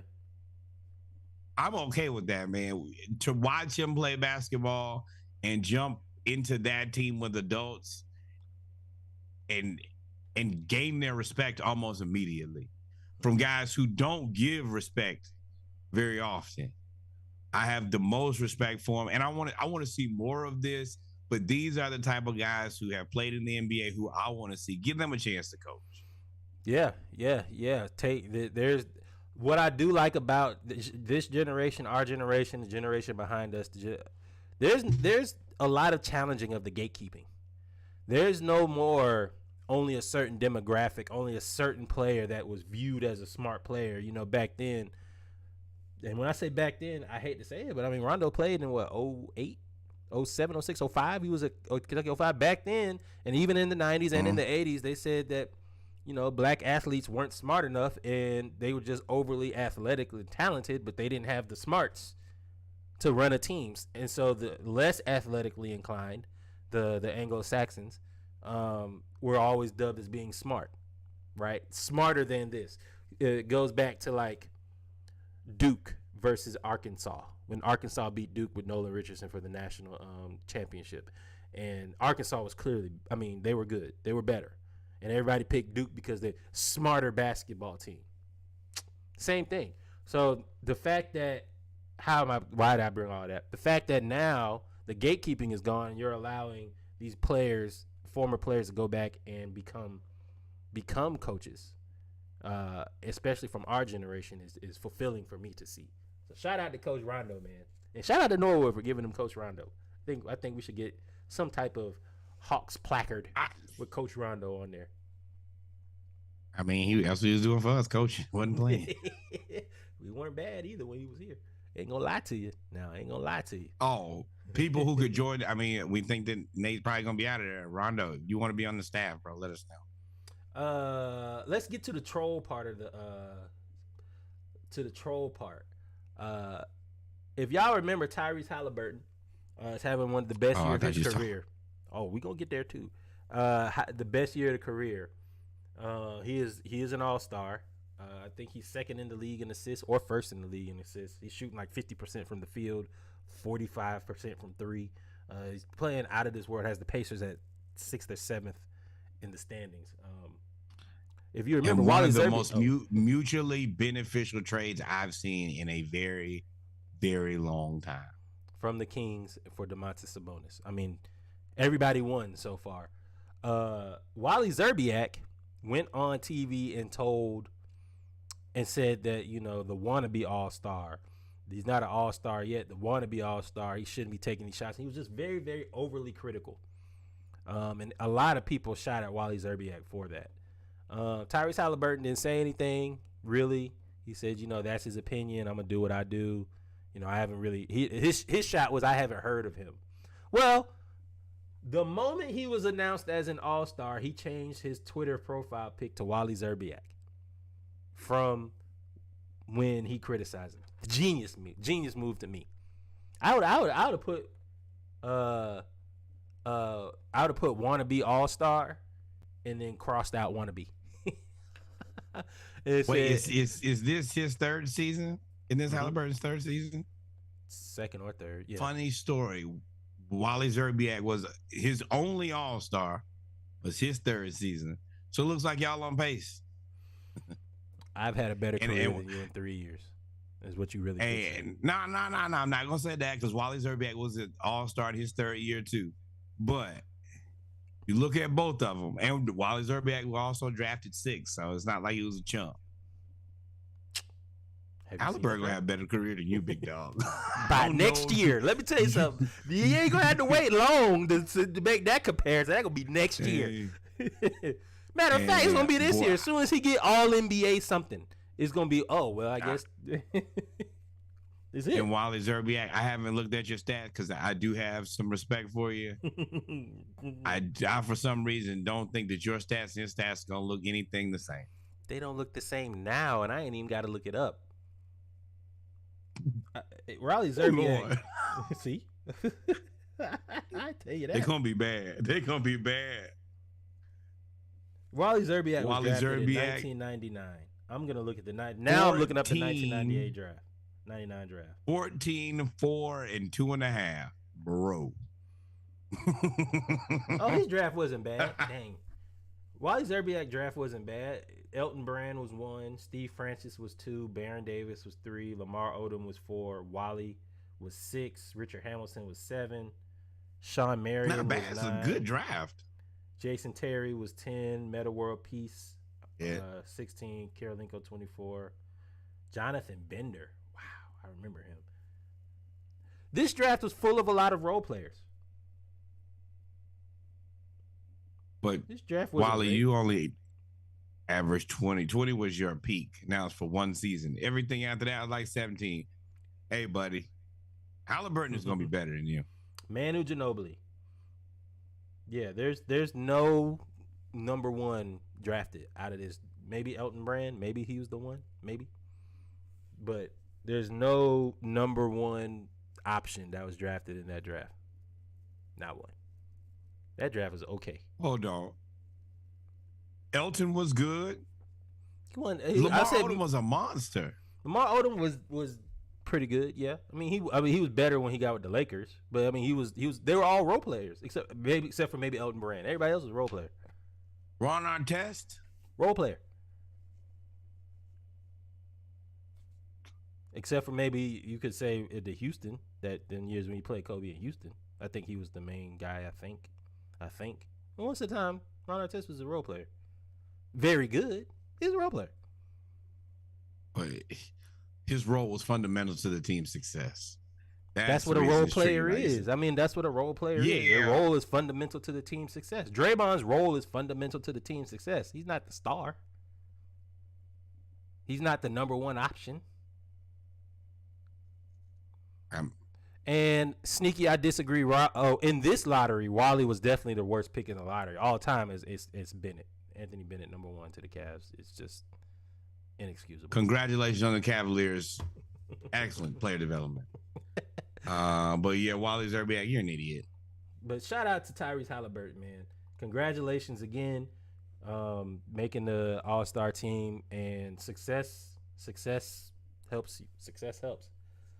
Speaking of trolling, let's get to Norwood's favorite person. Let me go ahead and turn this up real quick. Norwood's favorite person, Trae Young. One of a kind. Now, Norwood, why do you think Trae Young is trolling you with the Adidas sportswear? Why do you think he's trolling you? Do you? So sometimes you got to do it. Always do. One of a kind. There is nobody who does more of themselves than Trae Young. I don't get it. Why? Because he says sometimes you just got to do you. Yes, and that's all he does on the court is him. Oh, you just mad. Okay. I like, you really have the audacity. And then you started your commercial with yourself 2 more times. Yeah, I mean, he didn't write the commercial. Legendary teammate, Trae Young. I think he's just whatever. It is what it is. I don't see nothing wrong with it. I just think you don't like him. But we gonna see. We gonna see. See, what Charles we gonna see Jaylen Brown.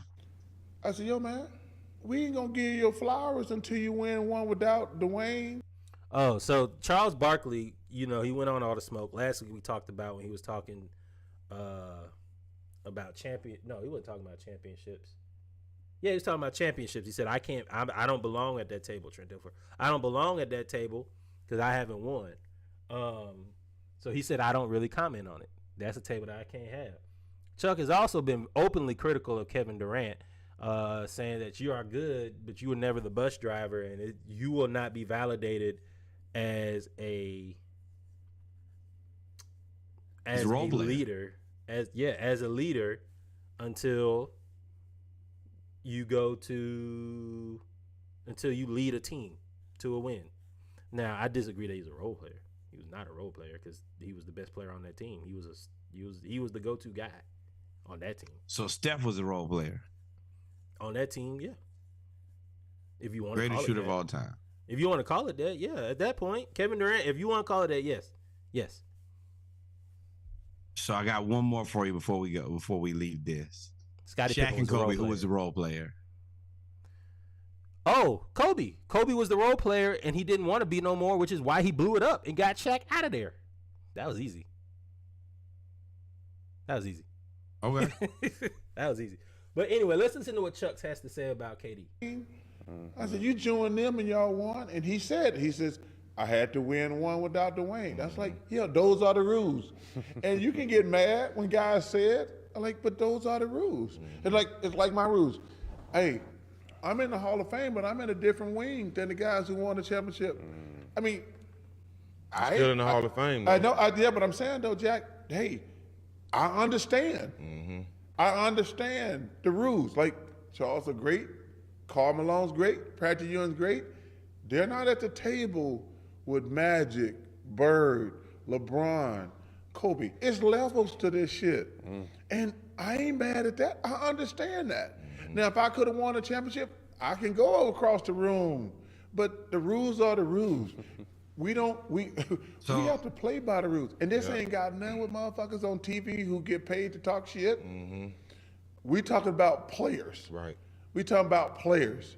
We understand hey, I'm not at the table with Bird, Imagine those guys. Hey, yeah, am I a great player? Yes, I am. I understand that.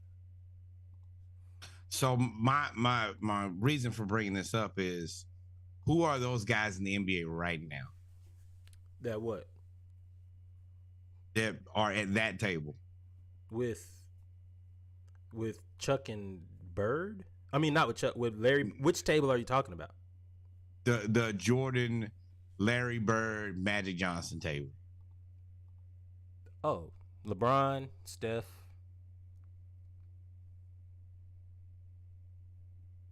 About it, ain't it? That's about it, ain't it? Who has won? Yes. Who else has won a championship? Who else is? I guess that's the better question. Who else has won a championship? So, where does Clay end up in all of this? Whatever table Scottie Pippen is sitting at. Do you put Scottie Pippen at the same table with Bird, Jordan, and Kobe? Yeah. Yeah, it ain't no way you can't not put Scottie in the same. I mean, he got them same championships. Yeah, you got it. I mean, I whatever. Think so there's like Bird and because he's the Batman duo. No, I mean that's the duo. Like most duos make it, right? Most duos make it. I mean, I think we all understand Clay is a Hall of Famer. If y'all haven't figured that out, well, I mean, it made it to that table. Like there's Bird and McHale. Oh yeah. There's Shaq and Kobe. There's Jordan, Pippen. The teams that don't have like a dynamic duo are the ones that you probably don't put a lot of people to that table with. Like, how many people are at that table from the Bad Boys Pistons? Is it all of them? I think that I'm putting Joe Dumars, Isaiah Thomas. You gotta put Rodman. You know what? Gotta put Rodman. So that's where. So I think that Rodman and Draymond kind of sit at the same table too. Much as you probably won't like it.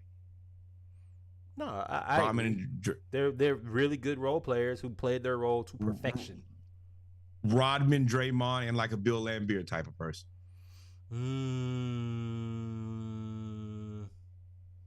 Bill Laimbeer. That ain't sitting right. Ain't sitting right with you. He ain't really do nothing but fight. Oh, you're Gasol. Horace Grant type place. I don't know if Horace Grant won enough championships for that. Won 3. Oh, you're right. Yes, correct. More than the Pistons we talking about. Yeah, absolutely. But to That's get where back it to gets the question, more interesting. Not your top tier guys, but your second to third tier guys and how they space out. That's where I really, because like Klay Thompson, he's never gonna get nearly enough credit as he deserved. But shit, he's regarded as the second best shooter of all time to your teammate. That's a lot of credit. And he was guarded at the time before he tore his knee as the best two-way player in the league. He was guarded as the best two-way player in the league. Nah, hell no. Nah, he was top 5 best two-way player in the league because he had Kawhi Leonard. Yeah, thank you. He had Kawhi Leonard, LeBron James. Yeah, but I'm not the biggest LeBron. well. When the Warriors won, LeBron was not regarded. I do not care about anything that the Warriors have ever done. I give them a ton of respect. But Klay Thompson, you have never been a better two-way player than LeBron James, and I think that's fair. That's okay, bro. I would say career-wise, no, but them couple years that they won the championships, I mean, that's an argument that you could have. That's an argument that you could have for another day, because there's also the argument that the Warriors, the first championship, never played a starting point guard all the way to the finals. So there's that too. Hey, you better cue up that Justin Timberlake and Cry Me a River. I do not care. But Chuck's right, man. And unfortunately, with KD, because of all this stuff that's happening that we'll get to, you may get that stigma for a long time. I think unless he goes to, there's really nowhere that he can go. His best bet to get off that list, or get on that list that Charles is talking about, is to stay in Brooklyn and allow them to build the team around him. But why would you do that?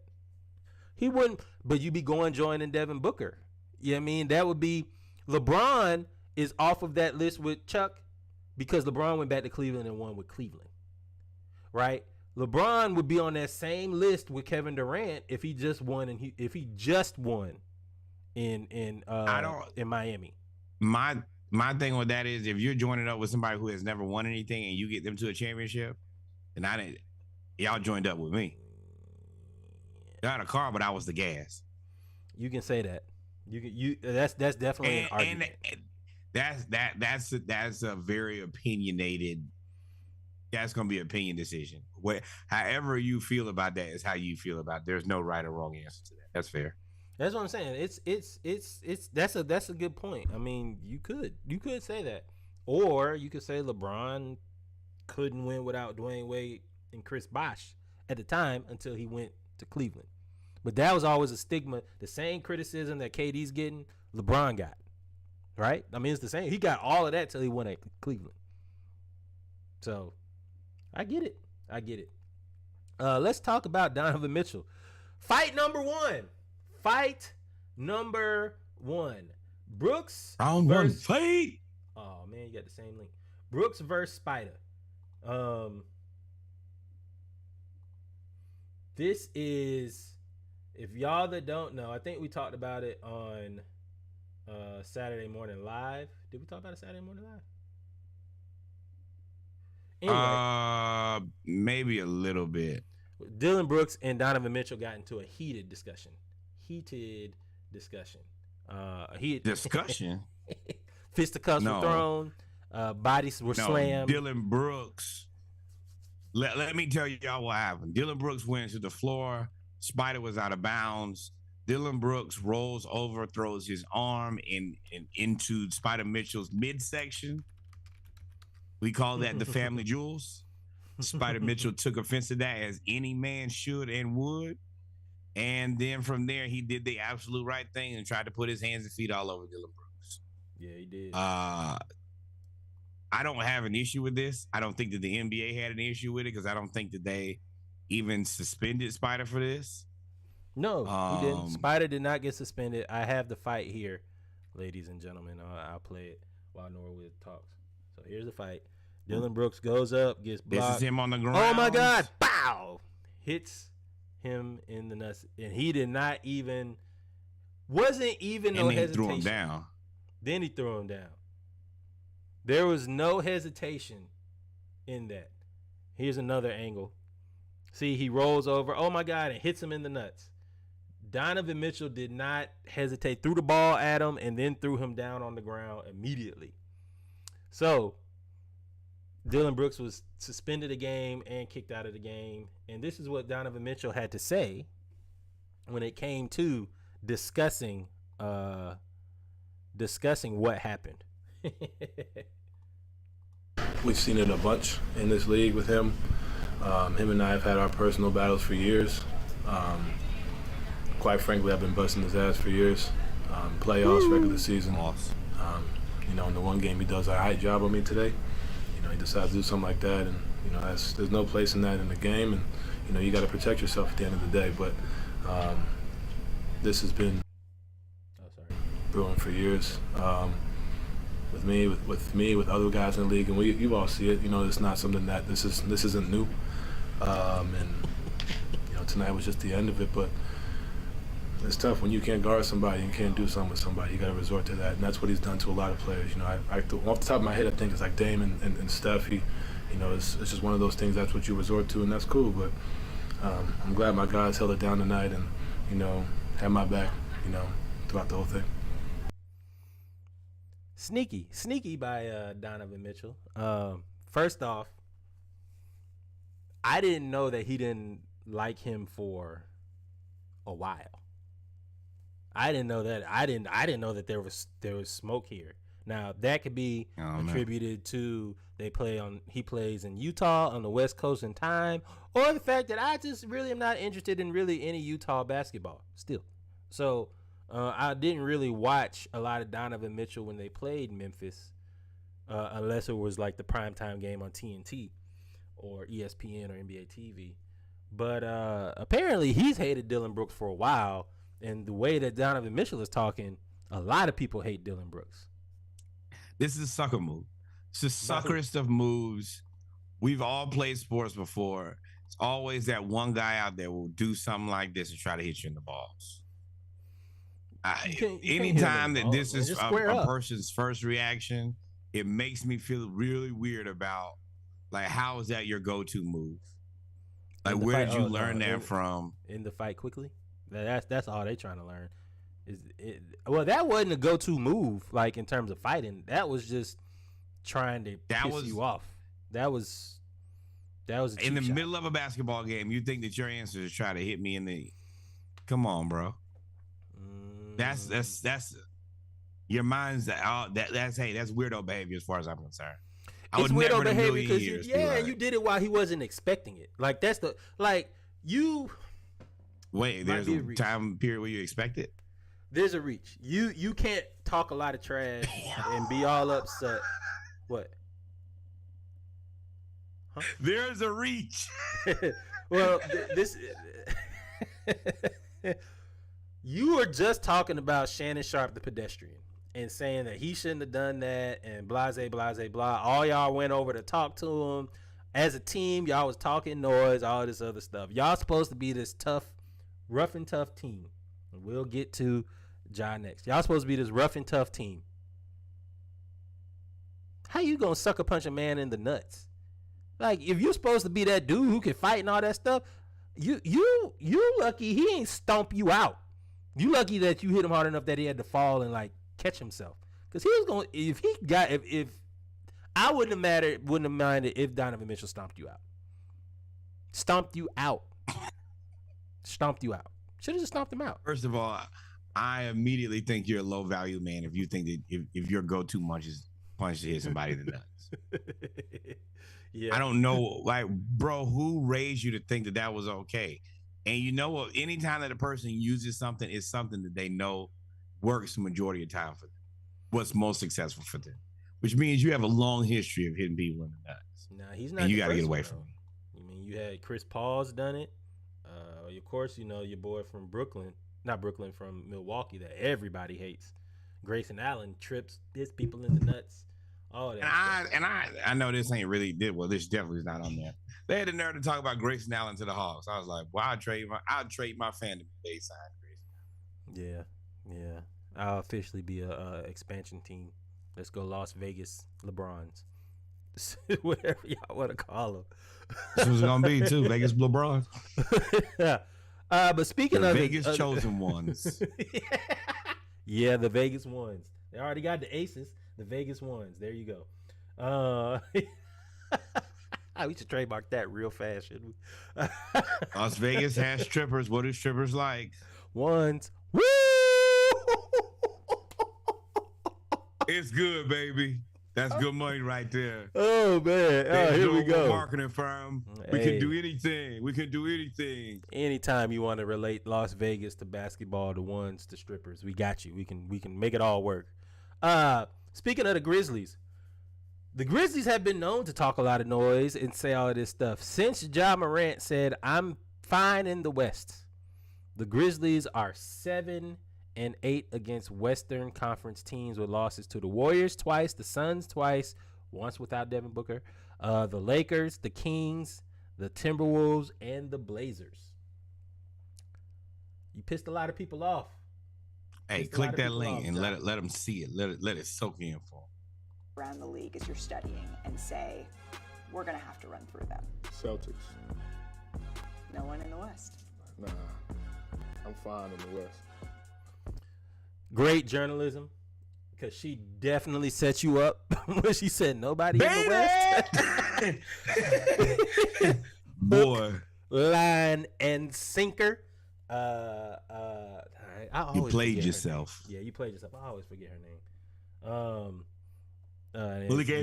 Malika Andrews. Baited you. Said you good in the West. Who do you look at around the league? First round, but unable to get it to fall this time. And Golden State wins it 1-7. So this is them showing. You're right, John. That was last year. You are right. We read your lips. And you are correct. Oh, man. So the Grizzlies got to get off the schneid, man. I don't know what they're going to do. That was Mr. They need to do less of this. If you ever see me fighting in the forest with a grizzly bear, help the bear! And then the Memphis Grizzlies have lost 8 of their last 9 games, only beating the Tyrese Halliburton-less Indiana Pacers. They lost to the Lakers. That's why sometimes you just gotta shut up. Shut the fuck. Oh, I thought she was gonna lean into the STFU with me, but sometimes you just gotta shut up. Sometimes you just we missed the alley. We'll run this play again later. But yeah, this is what you get. And you haven't won anything. You low-key a sham god.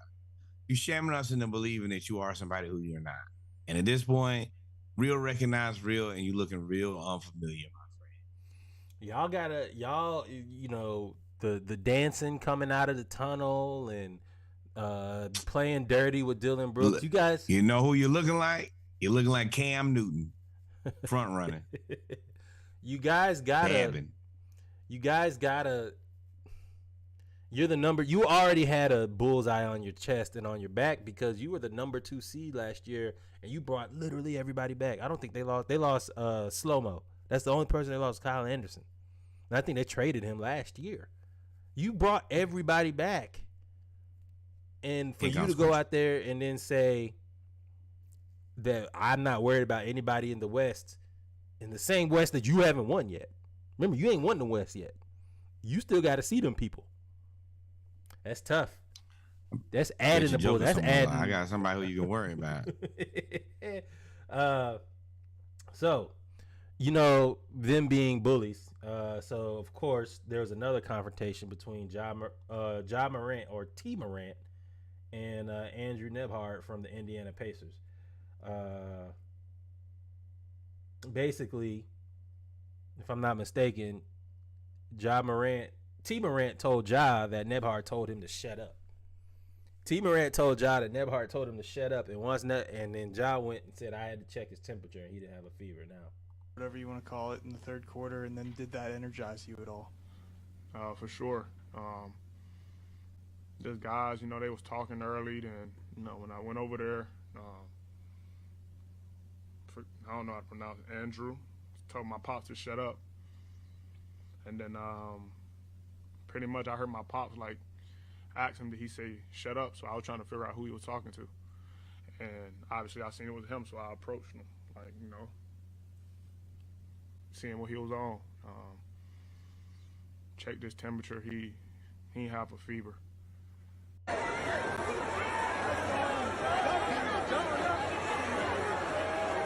So these bars would hit a little bit better if you were winning a bunch of games. Yeah, that's what I want. Is that bar? That's a bar. It's a Drake bar. We will hear more of those today, but that's a Drake bar for sure. Yeah, but I mean, why? You're right. You can't say that when you lost 8 of. You can say that because it has nothing to do with basketball. You lost 8 or 9. Yes. But y'all trying to be the tough guy,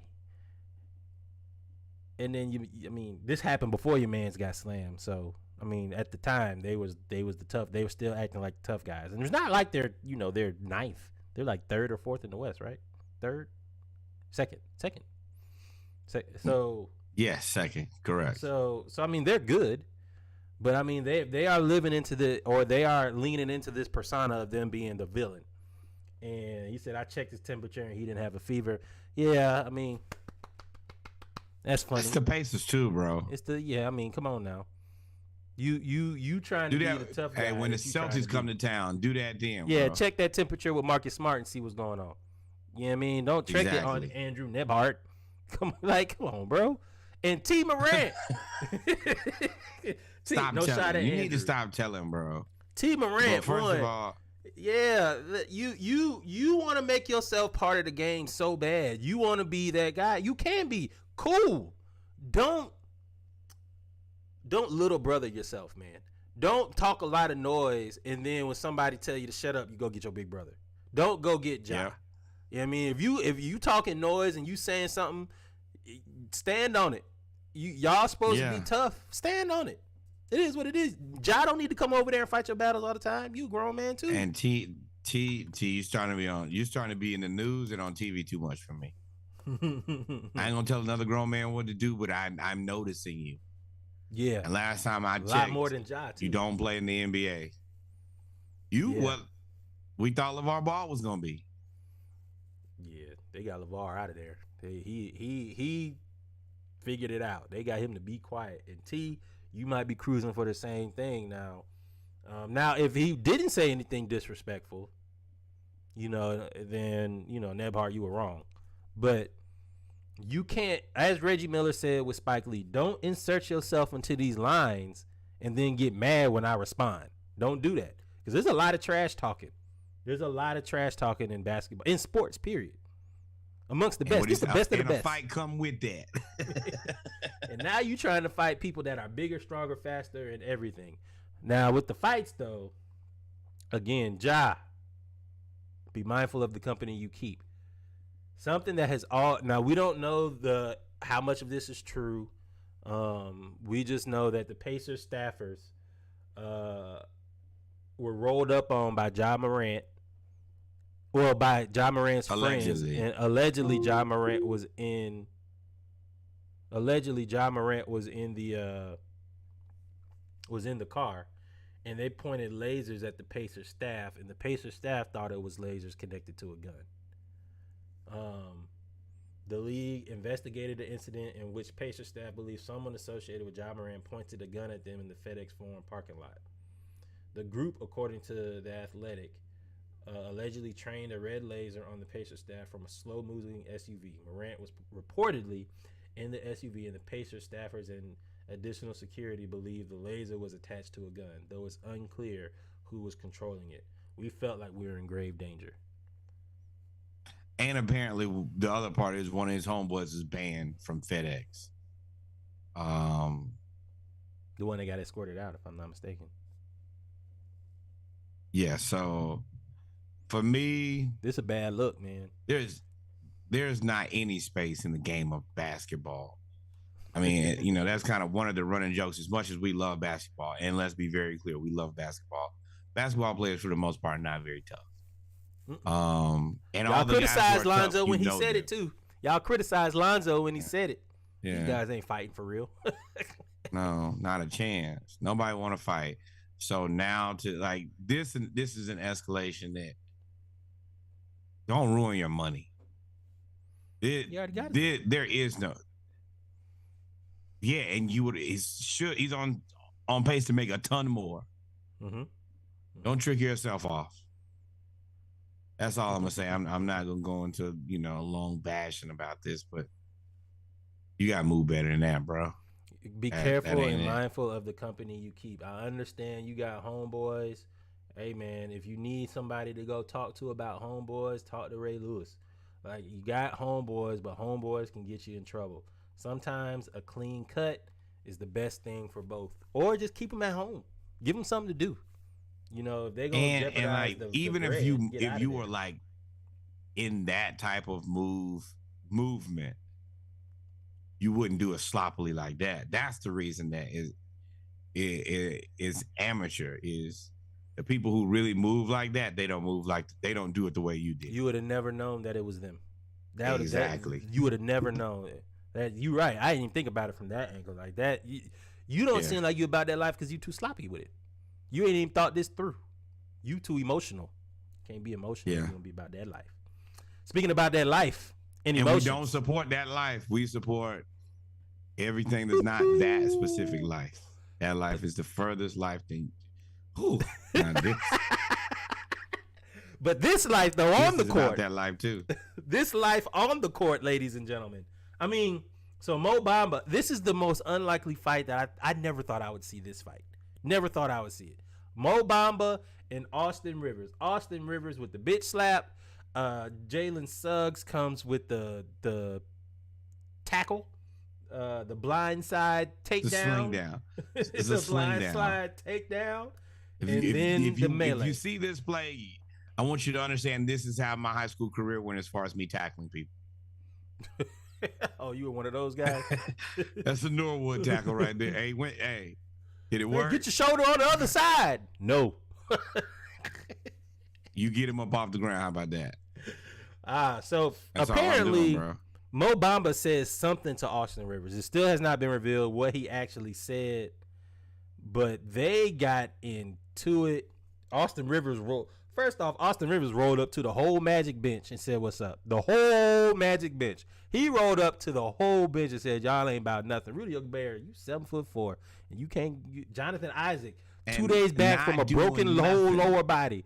Jonathan Isaac is 2 days back from a whole broken body and is in the middle of the fracas trying to separate everything. Rudy Gobert, 7'4", and ain't doing nothing. But Austin Rivers. Austin Rivers. Not that light skin. Austin Rivers has developed that reputation. Shade, boy. That was silent shade, boy. For all you people who are listening to the podcast, I need you to write down this timestamp right now. Find YouTube and just go listen to it. Reggie took a shot without saying anything. Austin Rivers.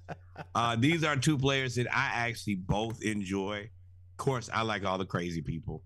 So Austin Rivers, how he got all the way to their bench is beyond me. I like crazy people, so I respect it. You walked up on their entire team mid-game, and whatever he said to you on this play that Reggie has up there definitely gave you all the smoke, because you clearly had something that you needed to get off to that man, and you communicated with him immediately. I don't know. Like I said, we don't know what was said. We don't know what was said. But that's the one friend who got into the fight, and y'all are on the other side of. Bro, how did you get it? You got into it with somebody and didn't tell us first? You just went right into get into it. Talk about Austin Rivers? Yeah. But again, like I said, it was something that was said on the bench, because Mo Bamba, these are two separate photos. So that's Mo Bamba's face when whatever he said to Austin Rivers, that was his face. And this was Markelle Fultz's face afterwards. Markelle Fultz was like, whoa, you said that? And the next thing we know is fisticuffs flying. This happened. This is like literally 30 seconds later. Fultz's face is everything. Excuse me, say what? You did what? You said what? And Mo Bamba like, you heard what he said? That's me. That is always me right there. Whatever it was set Austin Rivers off, because 30 seconds later, this was the scene. And they were going at it. And Mo Bamba was ready to, like, Mo Bamba had the fist cocked, ready to go.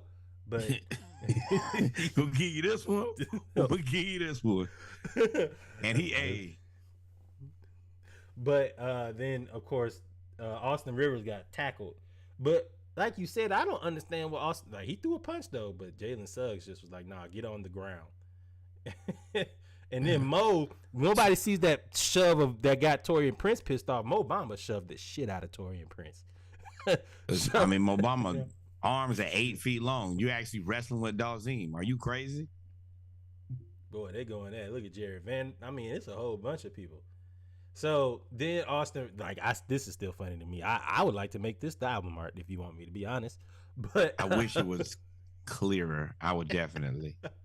But at the end, Mo Bamba released in the locker room right after the fight. You know, in the social media age, he goes and puts up the "fuck around and find out" meme, and Austin Rivers responds and says, "Buddy, I went at you 1-on-5 with no backup. You needed your teammates, otherwise you would have been choked out." But choked out. You can't let no little light skinned dude choke you out. Talking about find out. We only know you from an old rap song, not hoops. Orlando is my city. Now, Austin, you should have stopped right there at "we don't know you from a rap song." Orlando is my city. Orlando ain't never been your city. Ever. Ever. You might have been, you might have been born there. You might have been born there, right? Because Coach Doc was the coach of the Magic. But that's not your city, bro. That's not Doc's city. That ain't nobody's city but Shaquille O'Neal, and if you even want to go a little further, Dwight Howard. You, sir. Maybe. I mean, you could put Vinny in there and Tracy McGrady too. But Tracy McGrady, I would put Vinny in there. I would not put Vinny. Who? You're right. Yeah, you're right. I mean, Vince Carter? You're right. No, Toronto and New Jersey are his towns. In New Jersey, not really. Toronto is his town. Yeah. But I mean, Austin Rivers, you're just never gonna have a town. But I think he's more talking about like his home being Orlando. But I mean, who's really who's looking to win the battle of Orlando is my city. Yeah, one. Who's looking? Who? So they're saying he went to Winter Park Let me High think School of another. I'm gonna do it. Birmingham, Alabama is my city. Nobody cares. You can have it. It is yours. And Worthy. Have fun with and Worthy. Fairfield. Why you do that, as soon as I got Norwood? ready, because I couldn't help myself. Why you do that? But Austin Rivers, like I said, you should have stopped that. We didn't know you after a rap song. Saying Orlando is my city ask around and actually find out they don't mess with you there, man, they don't mess with you there. Like, come on, San bro. Antonio, Texas, my city. Bismarck, North Dakota. First off, that's Disney, my city. I'm about to say Walt Disney owns their place. You guys are just renting space. So we saved the best for last. Frankfort, Kentucky. That's my city. Louisville. You pronounced it correctly too. They get mad about that. Yeah, they do. They said Austin Rivers not even Doc's favorite son. Damn, Doc only got one son. Like, yo, that NBA script is out of control, yo.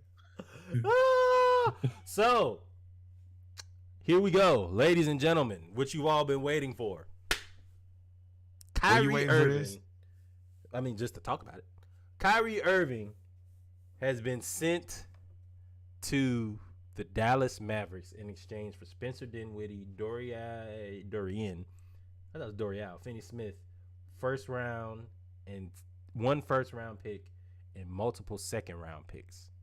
As you know, Kyrie Irving requested a trade before the trade deadline after they offered him a contract extension that he thought was disrespectful because some of the money was tied to them winning a championship, which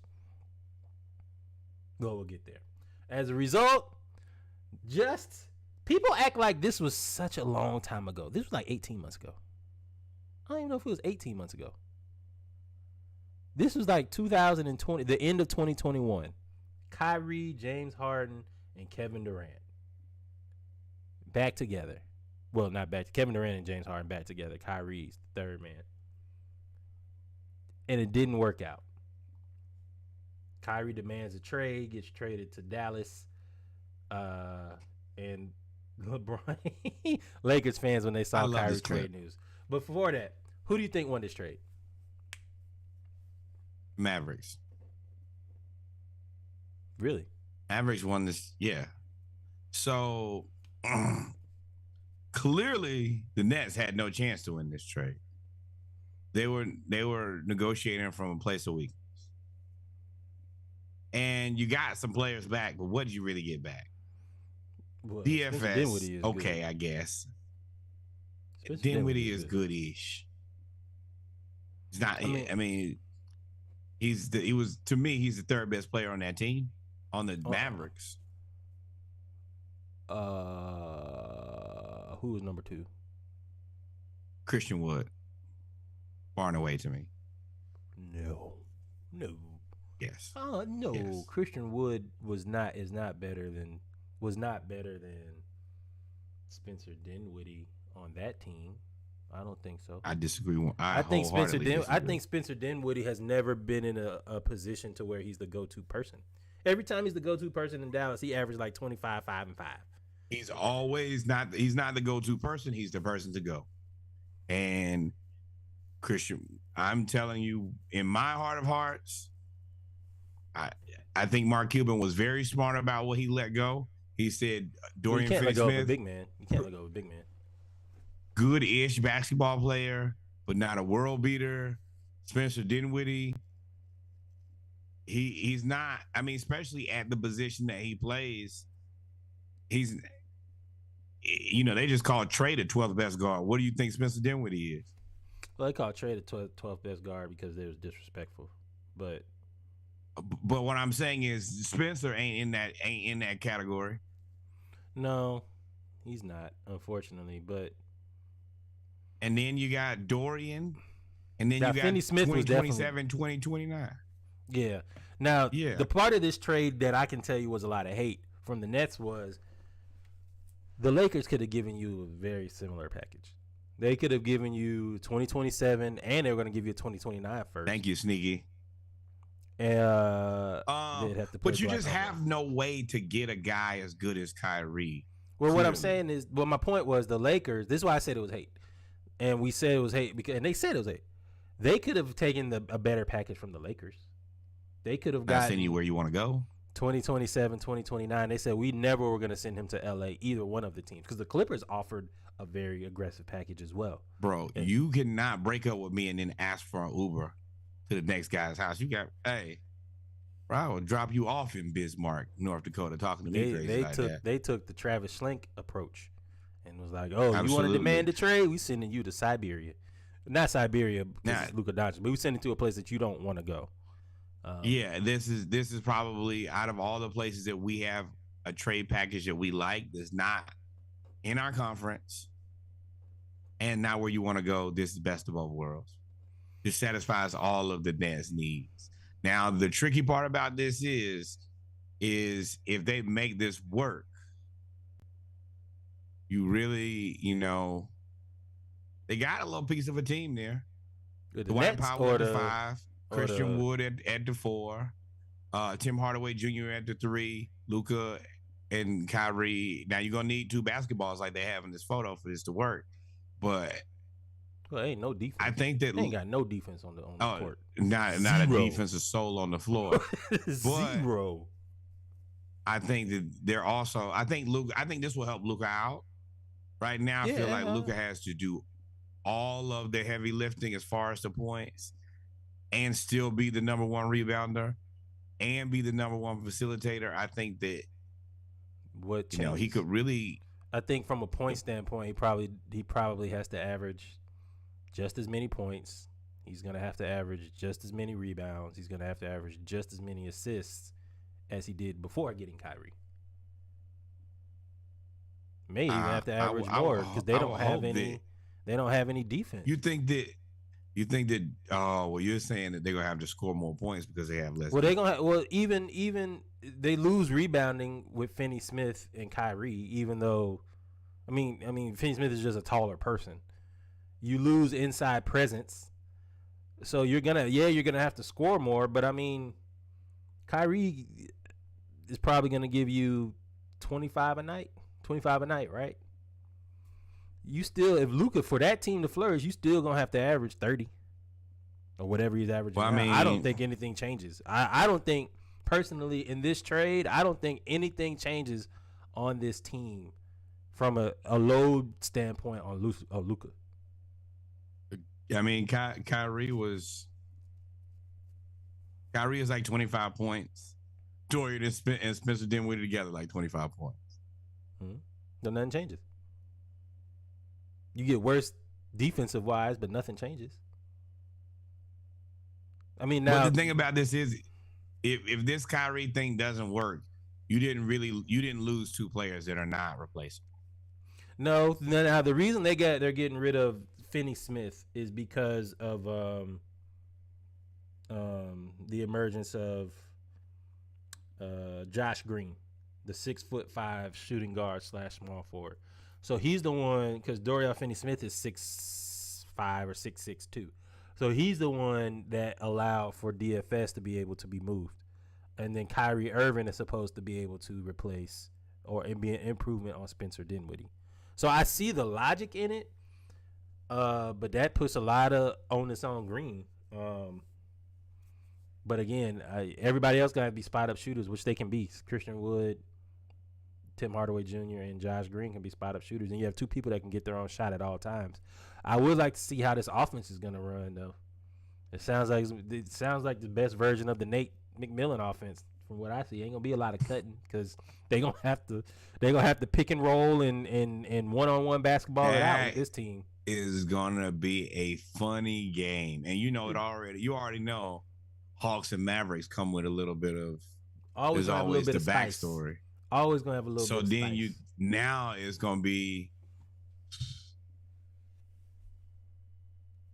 You gotta leave. Yeah, Hunter, Luka, Murray, Kyrie, Tim Hardaway Jr., Trey, John Collins on. Oh my God! I mean, I guess you just gotta hope that Tim Hardaway Jr. doesn't have it that night, but he should have it that night. Tim Hardaway, who's gonna guard Trey? Can't nobody guard Trey on that team. Oh no, they could not guard Trey together. All 5. They can't guard nobody. That's what I'm saying. All of their defensive skill set together, they still couldn't guard Trae. That's what I'm saying. Like this Our team powers combined I are don't know not how much of a enough. difference this They're trade makes. inadequate. I don't know how We much are of this trash. trade. I don't know how much of this child. Dallas is ranked what right now? Top 6. They're out of the play-in. Yeah. Does this really make them more of a? I mean, they did go to the Western Conference Finals last year. So the reason you make this deal is you trying something. And I think that you knew that with Spencer Dinwiddie and DFS, there was only so much you were gonna get. You could get to the playoffs and Kyrie go into like that Cavs 2018 playoffs Kyrie where him mode. and LeBron just go crazy. Mm-hmm. So, it's a chance. And if he walks away, you just cleared cap space. You can go again and try to get somebody else. Cuban understands that he's got an asset in Luka, who is one of the top 5 basketball players in the NBA. And quietly is kept. They were drafted in 2017, right? Or 18. 17. 18, 17. He's already signed his extension, but I think it's only a 4 or 5 year extension. 4-year extension, 5-year extension. Yeah. I mean, we in year 2. So you got to show Luka that I am trying my best to get you some talent. Otherwise, Luka could just be out. I think now, and I did see that Luka could be out in 2 years. I did see somewhere they said Luka might have interest in Miami. Only thing about Miami is his fitness is not Miami fitness. No, you go to Toronto, they'll allow you to be husky. But I mean, I think that it's going to be difficult, if not impossible, to pry Luka away from Dallas. I think that Mark. Yeah, he's gonna throw so much money that there's no way and don't you're forget gonna be able to say no. his idol that is Dirk.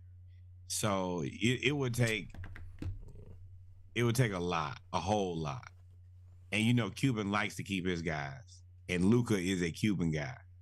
I mean, he traded up for him, and it worked. But I mean, you can still. Hey, but if you want to come back to Atlanta, dog, I will move that other guy out for you, bro. He might go back to Phoenix. I mean, Steve Nash went to Phoenix. Cuban likes to keep his guys. Steve Nash went to Phoenix and had a Hall of Fame career. Boy, could you imagine Book and Luka and KD? Oh yeah, let's talk about that. KD, the Suns are prepared to make a substantial offer to Kevin Durant. What sucks is in that offer is 30. How old am I? 37.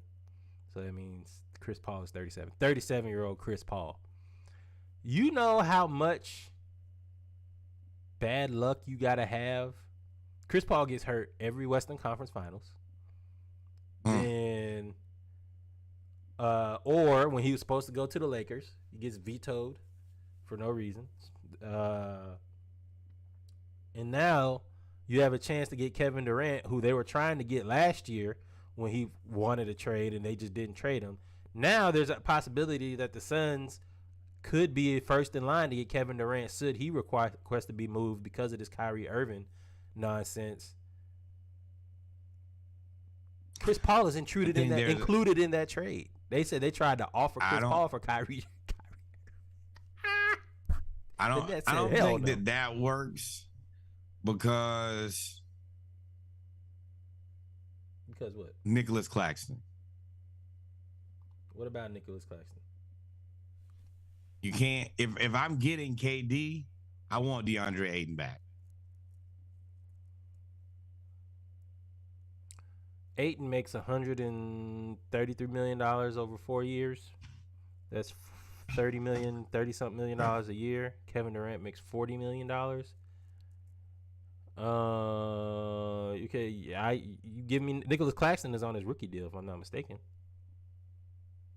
You can't play Claxton and Ayton at the same time. So I'll give you Ayton and 2 players, and you give me Nicholas Claxton and Kevin Durant.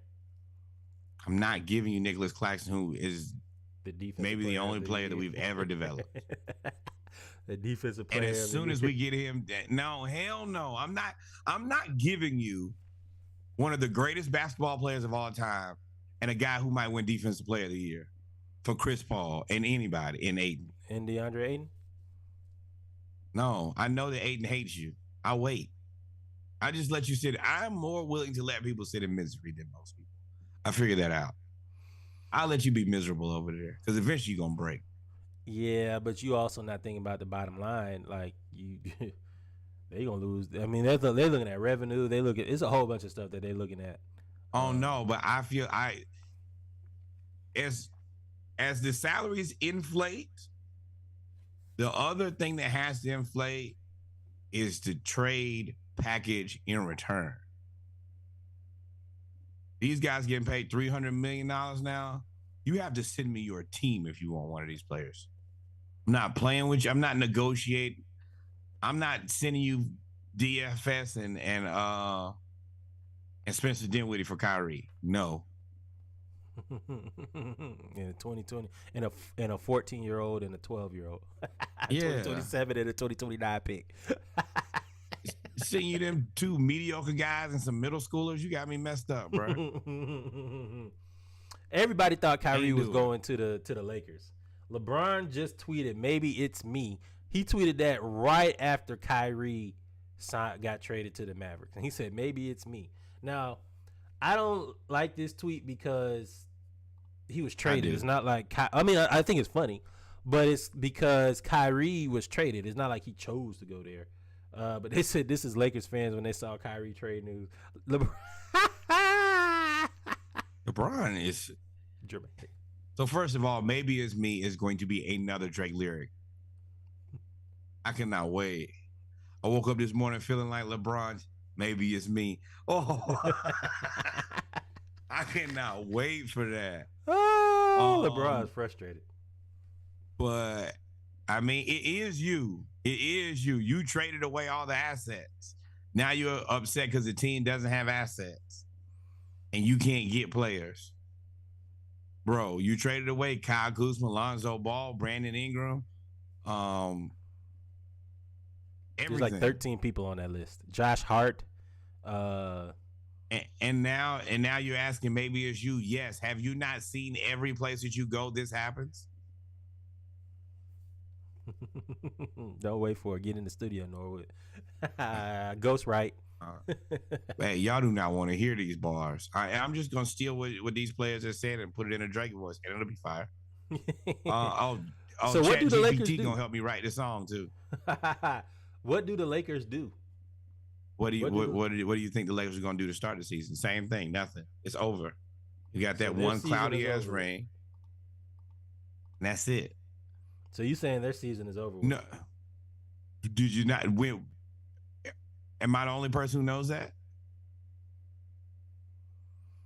I mean, everybody's going to give LeBron James the benefit of the doubt at the end of the day. I doubt the benefit. We'll see. But ladies and gentlemen, hey, bro, if you take that team to a championship, then hey, maybe Mike, you might have to be quiet. I ain't gonna tell you to fuck up, but you have to be quiet now. Especially from where you are right now, below 500, LeBron, you want to revitalize your career and really put yourself in the conversation being the greatest of all time? He's already in the conversation. But what I'm saying, I mean, he keep getting sent home this early.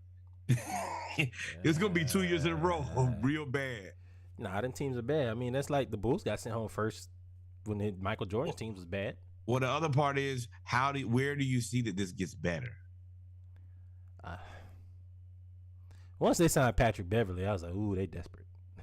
I was like, and Russell West. Well, it gets better because Russell. Patrick Beverly and Dennis Schroeder. It's bad. It's real bad. Well, Russell Westbrook comes off of the books next year. That's $40 million, whatever he's getting paid. And they've actually positioned to have a lot of money next year. That's the other part. There is the other part. The other shoe to drop is even if Kyrie plays out the season in Dallas, he could still just wait and then become a free agent and go to LA. And I think that but he wants 4 years, $198 million. That's what he said he wants. LA was prepared to offer him 2 years, $80 million. Well, I mean, LA, that's all well and good, but you don't get a say in this. If LeBron wants it, LeBron gets it. Yeah. Okay. Get down or lay down. If LeBron says me and Kyrie are Lakers, y'all better shut up and hey man, what time do we need to send the cars to pick you guys up? You're not negotiating with LeBron in his NBA. In his NBA. I'm laughing, but I'm very serious. It's his NBA. I'm waiting on my son, and that's gonna be the next big three. Kyrie, Bronny, and Bron. Bron at He'd be Tree Rollins, player coach. Oh man! But ladies and gentlemen, we've come to the end of the basketball segment of the Around the League edition Monday Night Raw. I thought you was gonna say we came to the end of the Lakers season. You might have. I mean, the trade deadline is Thursday. The trade deadline is Thursday, so we gonna see. But wait, with that hold being on. said, Before we end basketball, I also would like to let you guys know. We have a player on our team. His name is John Collins. He has been in perpetual trade talks now for 75 seasons in a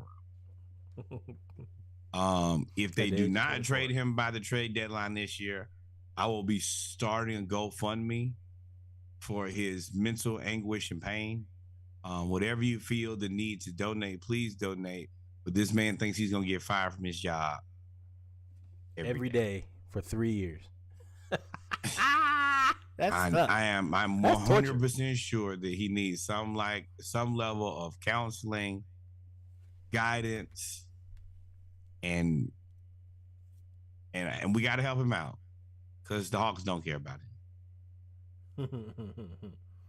And even if he makes it through this season, as soon as the season over, he'll be the first person in trade talks again. We'll be right back, ladies and gentlemen. Football coming next. Y'all stay tuned.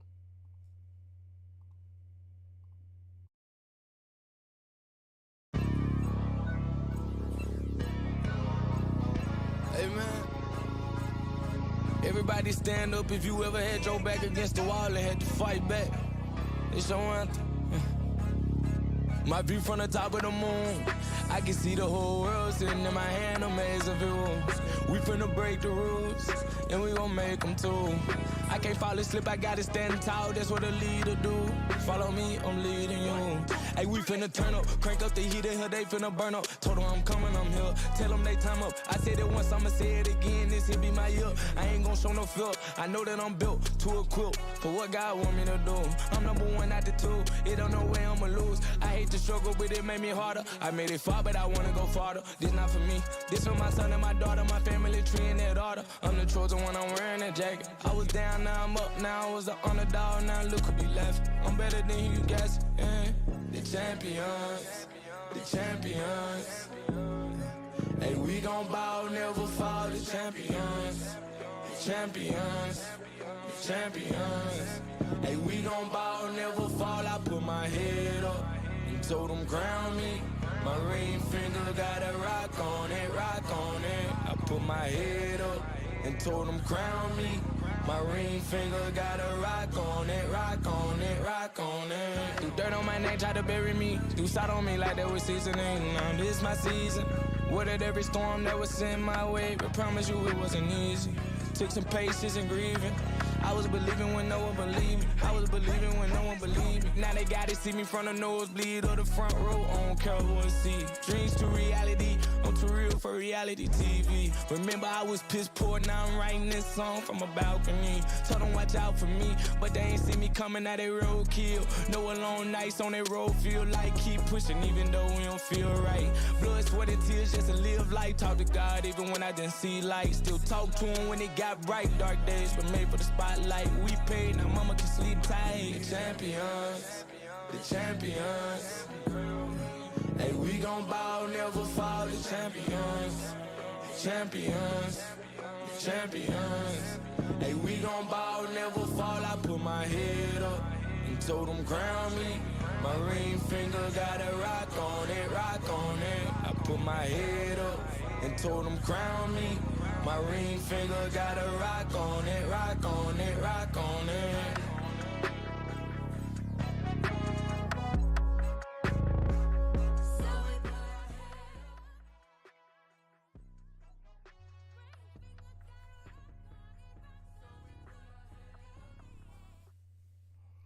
Welcome back, ladies and gentlemen, to our final segment of Monday Night Raw, episode 89 of the Splash Cast, the Around the League edition. Thank you for everybody tuning in with us, turning up with us as we talk about HBCU news around the culture, news around basketball, news around football, as well as the pregame.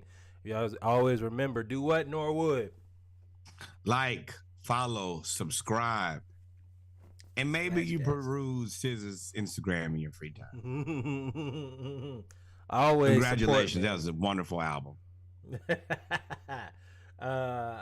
Definitely. We appreciate the support, man. It is football, the end of football season. A lot of things happening. A lot of hires, a lot of fires. Where are we going to start? Let's actually start with college football first, though. College football. Just a reiteration of dominance. This is all this is. It's just a reiteration of dominance. Nope, not going to do that. I'm going to be humble. Reiteration of dominance from Alabama. They have the most players ever to make it. 12 Pro Bowl selections. They had 12 Pro Bowl selections in a single season. The most ever. So shout out to Alabama. Are you sure it's a Pro Bowl or is this the Bama Alumni Association off-season meeting? I don't have an answer. I can't even hate this because it must be so cool to go to the Pro Bowl with 11 people who went to the same school as you. And most of them were on the same team. If they're all in the same dinner together. If they're all on the same, like they may not have played together, right? Like Deron Payne played after Jonathan Allen. Marlon Humphrey and Minka Fitzpatrick. I'm sorry, Josh Jacobs was after Derrick Henry. Quentin Allen was after Deron Payne. Surtain was after Marlon Humphrey. But they were all on the same team together, right? Most of them were at one point or another were all on the same roster, which you're right. Except for CJ Mosley. Yeah, that is insane. That is wow. Yeah, like we played at the same time. We were in college together. We practiced together. You, Marlon Humphrey, were just first string. I was second string, but I was like the next up and coming dude. Like that's wild. That is crazy. And Georgia's just now starting to scratch the surface of what Alabama had built for the last. Y'all are probably about 2 years away from having something very similar to this. Yeah, we're getting there. Maybe one. We're getting there in terms of draft. I think no, all pro. No, we a while away. We a while away from 12 all pros. We ain't got 12 first round draft picks yet. We just but I think within the next 2 years, I think we're catching up to Bama draft wise, but we got to see the translation from college to pro from Georgia players. I think we're the first year that you're really gonna see most of those Georgia players that come off those teams be really, really good. But shout out to Bama, man. This is. We talk a lot of noise. This is football country down here, college football country. We talk a lot of shit, but Bama's been doing it. You do something that's impressive. You can't really hate. Yep. It's the Pro Bowl. These are the best guys again, and it's 12 of them from one place. You got it, big dog. Yeah, definitely, man. 12, and that's not even talking about the people that didn't make it. This just the people. I want credit really, for that really part right there, where I said that they get it after because Worthy gonna be upset by that first Birmingham shot. Yeah. Let's talk about Let's talk about Brevin Galloway. Brevin Galloway. Oh, that's where you're going. I did not. Brevin Galloway plays for the Clemson Tigers, plays basketball. He actually, so he was lifting weights and somehow tore his nuts, or his nuts exploded. And he actually had to go have surgery for testicular torsion following a weight training session at Clemson, which is insane. So testicular torsion is when the testicle rotates. It twists the cords supplying blood to the scrotum. This may occur after vigorous activity, a minor injury. It's a minor injury or a minor injury or to the testicles or sleep. So my stomach is hurting. So if you think of the makeup of everything, and it went, you don't tell me what a minor injury is. No. It could be caused by a minor injury. A minor injury. This could be caused by a minor injury. I don't know why you think a minor injury could cause this much major pain. if this happens, that's a major injury. Oh, I don't know who's writing the degree of injuries, but they may need to step into my office. Anything where this is the next step is major.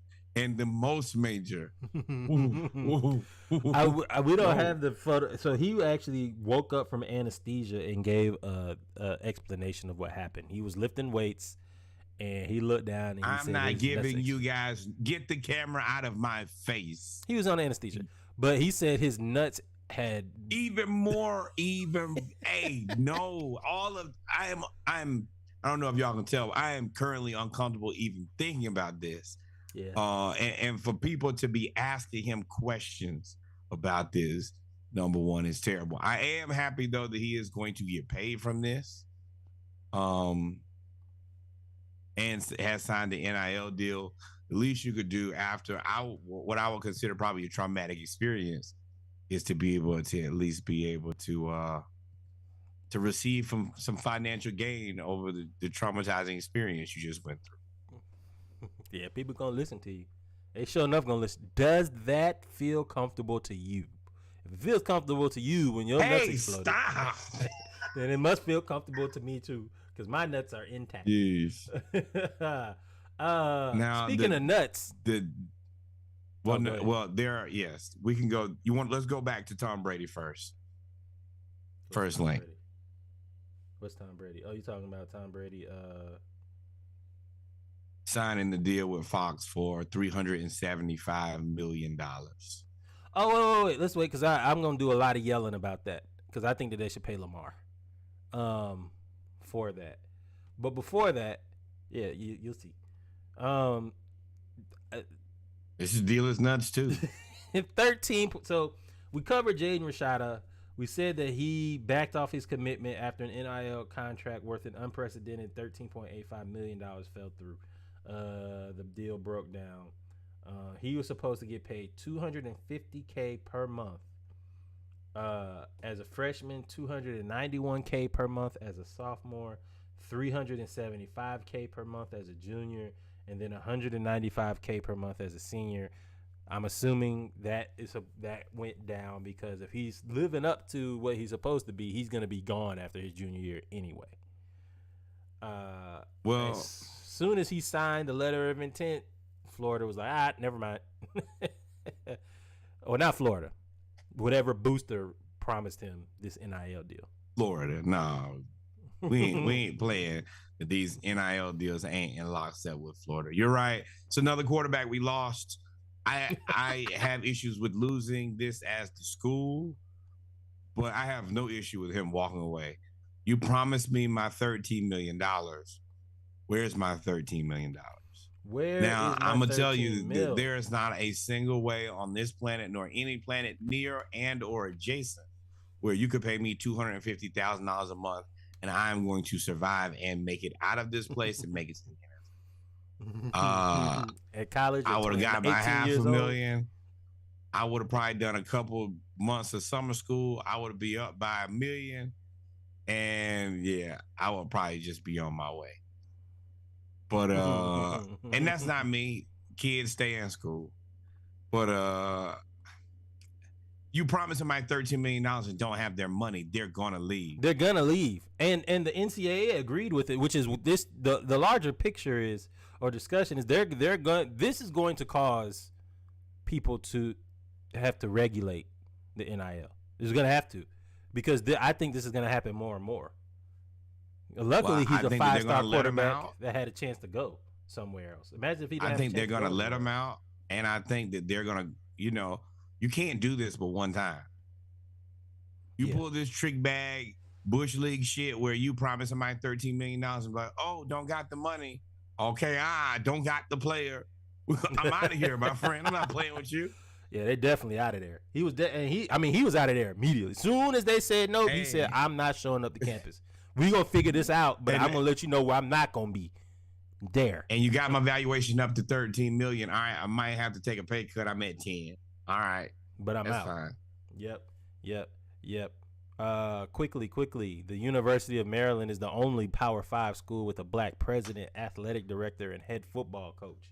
Shout out to the University of Maryland, giving the opportunity to those to move up that are already in the Division I ranks as well, man. Shout out to them, man. That's pretty dope. Now, I wish that they would win some games, but they have a chance this year. They got Talia back, Tagovailoa. Clemson. This may be the first year Clemson does not reload. They always reload on defensive line. They always reload at receiver. Every year. Now, they do have the 5-star Cade Klubnik coming back, who took DJU's spot, but the ACC is kind of wide open. I mean, UNC, Wake Forest, and Clemson were the teams last year. Those were the teams to beat. Trash.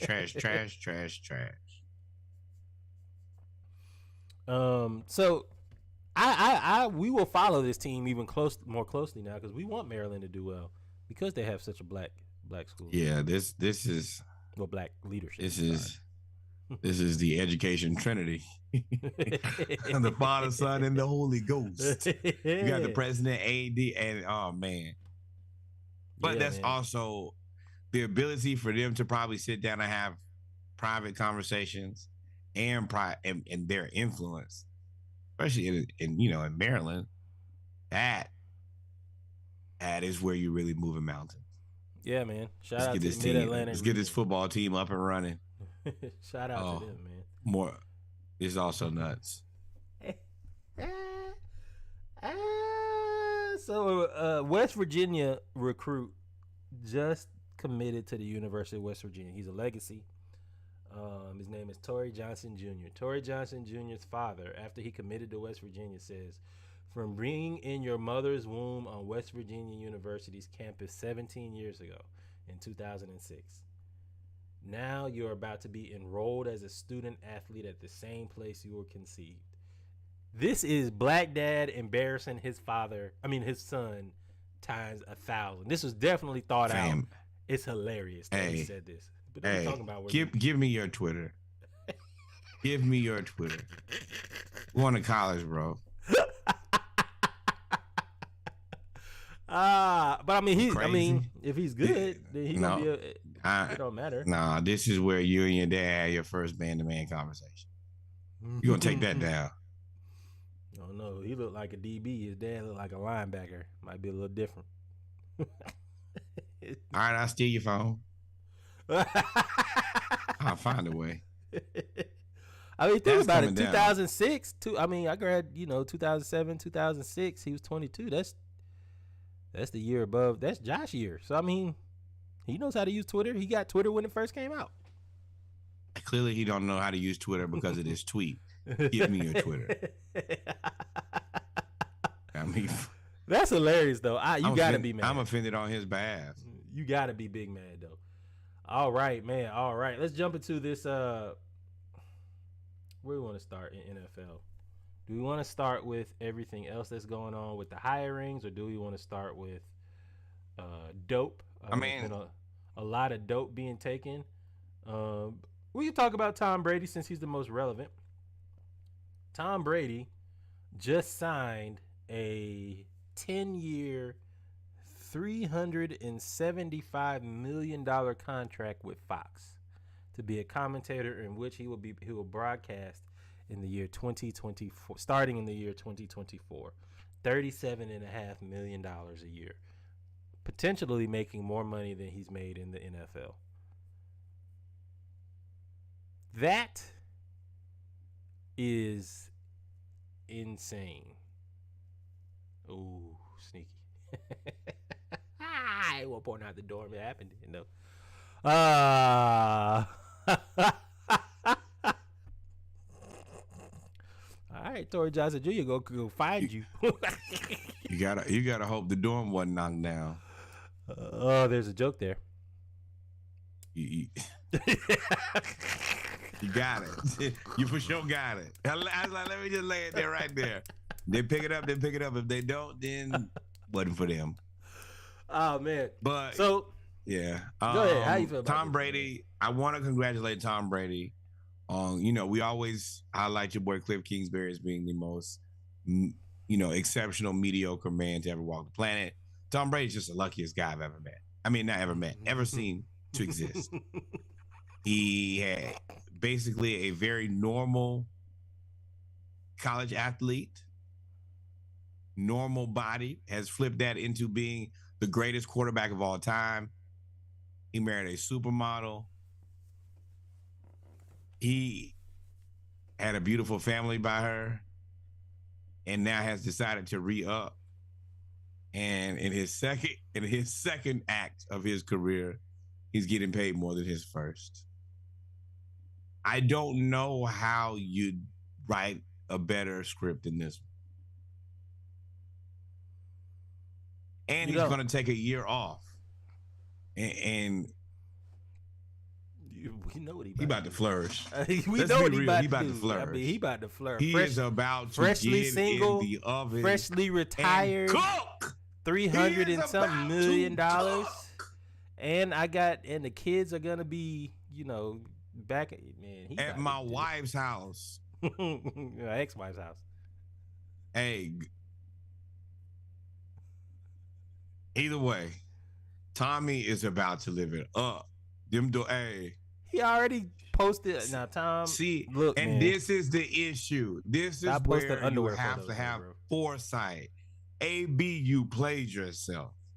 As you acted like you had some common sense, you could have stayed on that team, and now you and Tommy could be living the frat house life, chilling. You was already living at the house with Tom. Giselle is gone now. Or y'all can bring them to the crib. Y'all can have a time of your life. All you had to do is act like you had some sense. But he didn't. So this is why I'm going to yell at... Tom Brady about to get paid $37.5 million to talk about football. $37.5. Tony Romo gets paid $150 million. Sean Payton is getting paid $20 million to coach. If y'all don't pay Lamar Jackson that much, obviously the money in the situation is there. Everywhere. If y'all don't pay Lamar Jackson that money, y'all don't raise the salary cap and divvy up some of this money and some of these profits from all of these TV deals to the players and pay Lamar Jackson what he's worth, y'all better shut the hell up. I don't really want to hear it. $37 million to talk about football. And let's be honest, we ain't really seen a whole lot of Tom Brady on TV. We don't know how good he is or bad. I mean, you can assume, you can try to assume, but you never know. You're missing the overarching, larger opportunity here. AB could have been in them streets. living the good life. Yeah, you know, my roommate, Tom Brady, possibly, you know, just the greatest quarterback of all time. So if y'all trying to come back over to the crib and kick it, you know, Tom will be there. We just gonna be drinking and having a good time. Well, AD got CTE. Now this he clearly played himself from what could have been. Man, that could have been the best roommate situation you ever had in your life. Tom Brady is my roommate. So Antonio, speaking of Antonio Brown, he blames James Harrison for his alleged CTE. So remember, we told y'all CTE. We said he had CTE 4 meltdowns ago. We said he had CTE at the blonde mustache, if you remember. That's when I was like, hey. Out of all of that, out of all the things that AB has done, and he's done a lot of things, the blonde mustache will always be top 5, not 5. That's a whole different level of audacity. Could you imagine if I dyed just my mustache gold?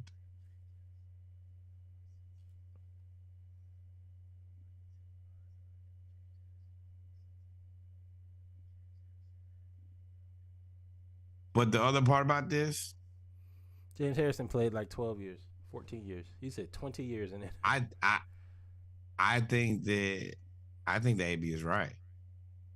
What you think? I 100% think. But for AB to remember this, one of them hits that Harrison hit him with, got him. You don't think it was the Vontaze Burfict hit? No. I think it's conjunction of both. You let Vontaze Burfict hit you, and you let Harrison hit you. Yeah, scramble. First off, this video looks like AB is inebriated in some way, shape, or form. You assume that he's not? Yeah, no, that's what I just said. He looks like him he's inebriated. Him and Kanye putting on boots together. So, I think he jumped on Instagram. I think he stays in tune with everything that's said about him. And a lot of people have said it's CTE for years. And now that they're saying that he's leaning into it. Dang, I did not have the sound on. You couldn't hear that. Sorry, people. Basically, he leaned into saying that he has CTE from James Harrison. He said James Harrison had a legal helmet for 20 years, even though he only played, I think, 14. So y'all pray for AB, man. But you're right, man. AB, you could have just been chilling with Tom. Tom wouldn't have got you hit. How many of the receivers that you know Tom Brady has had where they are just like debilitated afterwards? None. He ain't never get you hit. Tom ain't never get you knocked out. Ever. Yeah, Nick. You trying to see how many years Rodney Harrison played? No. I'm just trying to. AB, you just blew it. But yeah, prayers to him. But you could have been living the life. Tom Brady, you looking for a roommate, bro? I mean, you know it's Tom out there flourishing. I got this new job. My lady didn't left. She live across the street now. Oh, Tommy finna be in these streets. Yep, he is, man. Speaking of dope, though, a lot of dope. So I said AB was inebriated. I don't know what Arian Foster is. Arian Foster says that the NFL script writers, the NFL had a script. So let's listen real quick. For taping, Arian was telling me about how the NFL is rigged and how every year he used to get a script. Yeah. Day one of training camp that would get dropped off at his locker, and you would have to, it was like week 1 you'll do this, week 2 you're gonna have a hamstring injury, week 3 this is gonna happen, week 4 you're gonna get 3 touchdowns, and so then you just have to. Did you memorize those before the season started? Or would you go and rehearse the script before every game? We're really dedicated to it, so it was more so like that's what practice was about. It was about practicing the script. Like, this is what goes on, and this is what we have to do in order to. Yeah. And this referee's gonna miss this call. Because they hate you and they love the Colts, that sort of thing. WWF, so it's like, you know, we know what's going to happen, but you still got to put on a show. Yeah. What did you think when you got the script in 2016 that said your career was going to fall off a cliff when you stopped believing in God? That was 2015. Yeah. It's funny, before we started that is a hell of a troll question, which is awesome. I wish we had the NFL post of all of the rebuttals to all of this accusations that the NFL wrote the script for this. Okay, so I did listen to the Joe Budden podcast Patreon episode today. In the episode, he actually calls Arian Foster, and Arian Foster basically explains that this is all a bit. It's all made up. But I love it because Arian Foster, people think that Arian Foster is so crazy that we all really believe this. We believe that he believed this. Well, so if it's just a bit, then Arian Foster is leaning into the fact of his persona, how he was viewed in the NFL. That takes the humor out of this because they were killing Arian Foster for this. Why? But but all of those were extremely funny. Every script joke that flew on the internet. The Falcons looking at the script at the 28-3. Tom Brady looking at the script in 1999 like, yes. Yo, the Deshaun Watson, the Josh Gordon, hell, the Atlanta Falcons. Robert Kraft in the massage parlor, like, was funny as hell. And I would like to personally thank Arian Foster. I did not know that. I mean, hell, Donovan Mitchell was talking about the NBA script. So this is a joke we would have never gotten any other way. Great setup here. Great execution. Thank you, Arian Foster. Thank you, Arian Foster. Because I'm going to tell you, I have laughed multiple times until my side hurt. The only person who made me laugh harder was Trent Dilfer. Trent. So. I have been waiting since early this morning. I would have not worked today just so I could record my conversation. So let's listen to what Trent Dilfer had to say about the current quarterbacks that are retiring and how he feels about them. As you can see in the caption for those watching the video, the quote is, "I love Tom Brady. I love Aaron Rodgers. It's not impressive." Here we go. Not impressed me.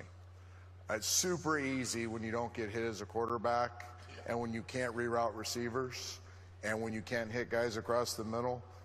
I love Tom Brady. I love Aaron Rodgers. I love these guys. It's not impressive. What's impressive is what they did. Modern day game. I would, first of all, whoever those two guys who clapped. I know that ain't who I think it is. I'm sorry. I know that ain't who I think it is. Who? Yo, that I'm glad that I'm not the only person who felt that way. If any time that there is a reference to a quarterback who is the worst quarterback on a Super Bowl team, it is Trent Dilfer. He is historically regarded. You think so? As the least talented guy to win a Super Bowl. It's either him or Jim McMahon, right? Maybe Brad Johnson, I think. Brad Johnson? Oh, for the Tampa Bay Buccaneers? Yes. Yeah. But Trent, you're the guy I always brought. If you're having that conversation of guy who is probably the most trash to win a Super Bowl as a quarterback, you are never not invited to that conversation. You're the first invite. Your first ballot. Worst quarterback to ever win a championship. That is an accomplishment somewhere, somehow, because you did win a championship, but you are believed to be the worst quarterback to have ever done it. So, I don't have a problem with what Trent Dilfer said. I think he's correct about... He can't say that. About you can't hit the quarterback, right? That's true. These stats... You can't hit a receiver. These stats and all of this These stats and all of this going up is because the rules have changed. This is an offensive game, similar to basketball. This is an offensive game. You're not going to have any teams averaging. If you average 17 points, that gets you fired in your first year as a head coach, like Nathaniel Hackett. You're not going to have that anymore. It's an offensive coach. Can't hack it. You can't get hit.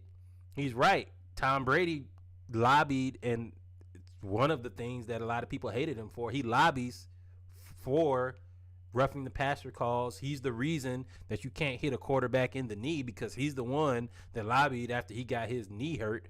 Nobody else, just Tom Brady, that you can't hit the quarterback in the knee. Peyton Manning got hit so hard his jaw broke, can't hit the quarterback in the head. Drew Brees just got hit hard. Nothing was illegal about the hit that ended up letting them win the game to beat the San Francisco 49ers, one of those years that they made it to the NFC Championship games, by Navarro Bowman, just because he just got hit too hard. And Trent Dilfer's correct about that, because they don't make those rules for everybody else. You know, everybody else, all these other quarterbacks that, you know, have a certain look or demographic, they'll never get all them roughing the passer calls. Tom Brady get tackled and laid down. Aren't you fast? No, don't matter. I'll run. Don't matter. I'm a quarterback. So my point is Trent Dilfer was correct. But Trent Dilfer, you can't say that. Trent Dilfer. You are not allowed to speak on Tom Brady, Aaron Rodgers. Joe Montana can come up there and say, well, you know, if I would have played in these rules, I'd have 8 championships instead of 4. Steve Young. There Young. Are plenty of guys. There are plenty of guys who can have this conversation. You, unfortunately, are not it. And you know what? I'm not in the business of telling people they can't have a conversation. You can have whatever conversation you want to have, because I believe in free speech. But we got these jokes. We're going to have so many of these jokes that you should not destroy your own self by saying something just because it's right. Some things are better left unsaid. This is one from you, Trent. But congratulations, because you have made me laugh more than any comedian has in a very long time. I laughed at this entirely. I've shown this to all of my friends who will watch it, and I plan to watch this many, many more times. Hopefully, if I'm ever having a bad day or feeling sad, I'll laugh at Trent Dilfer.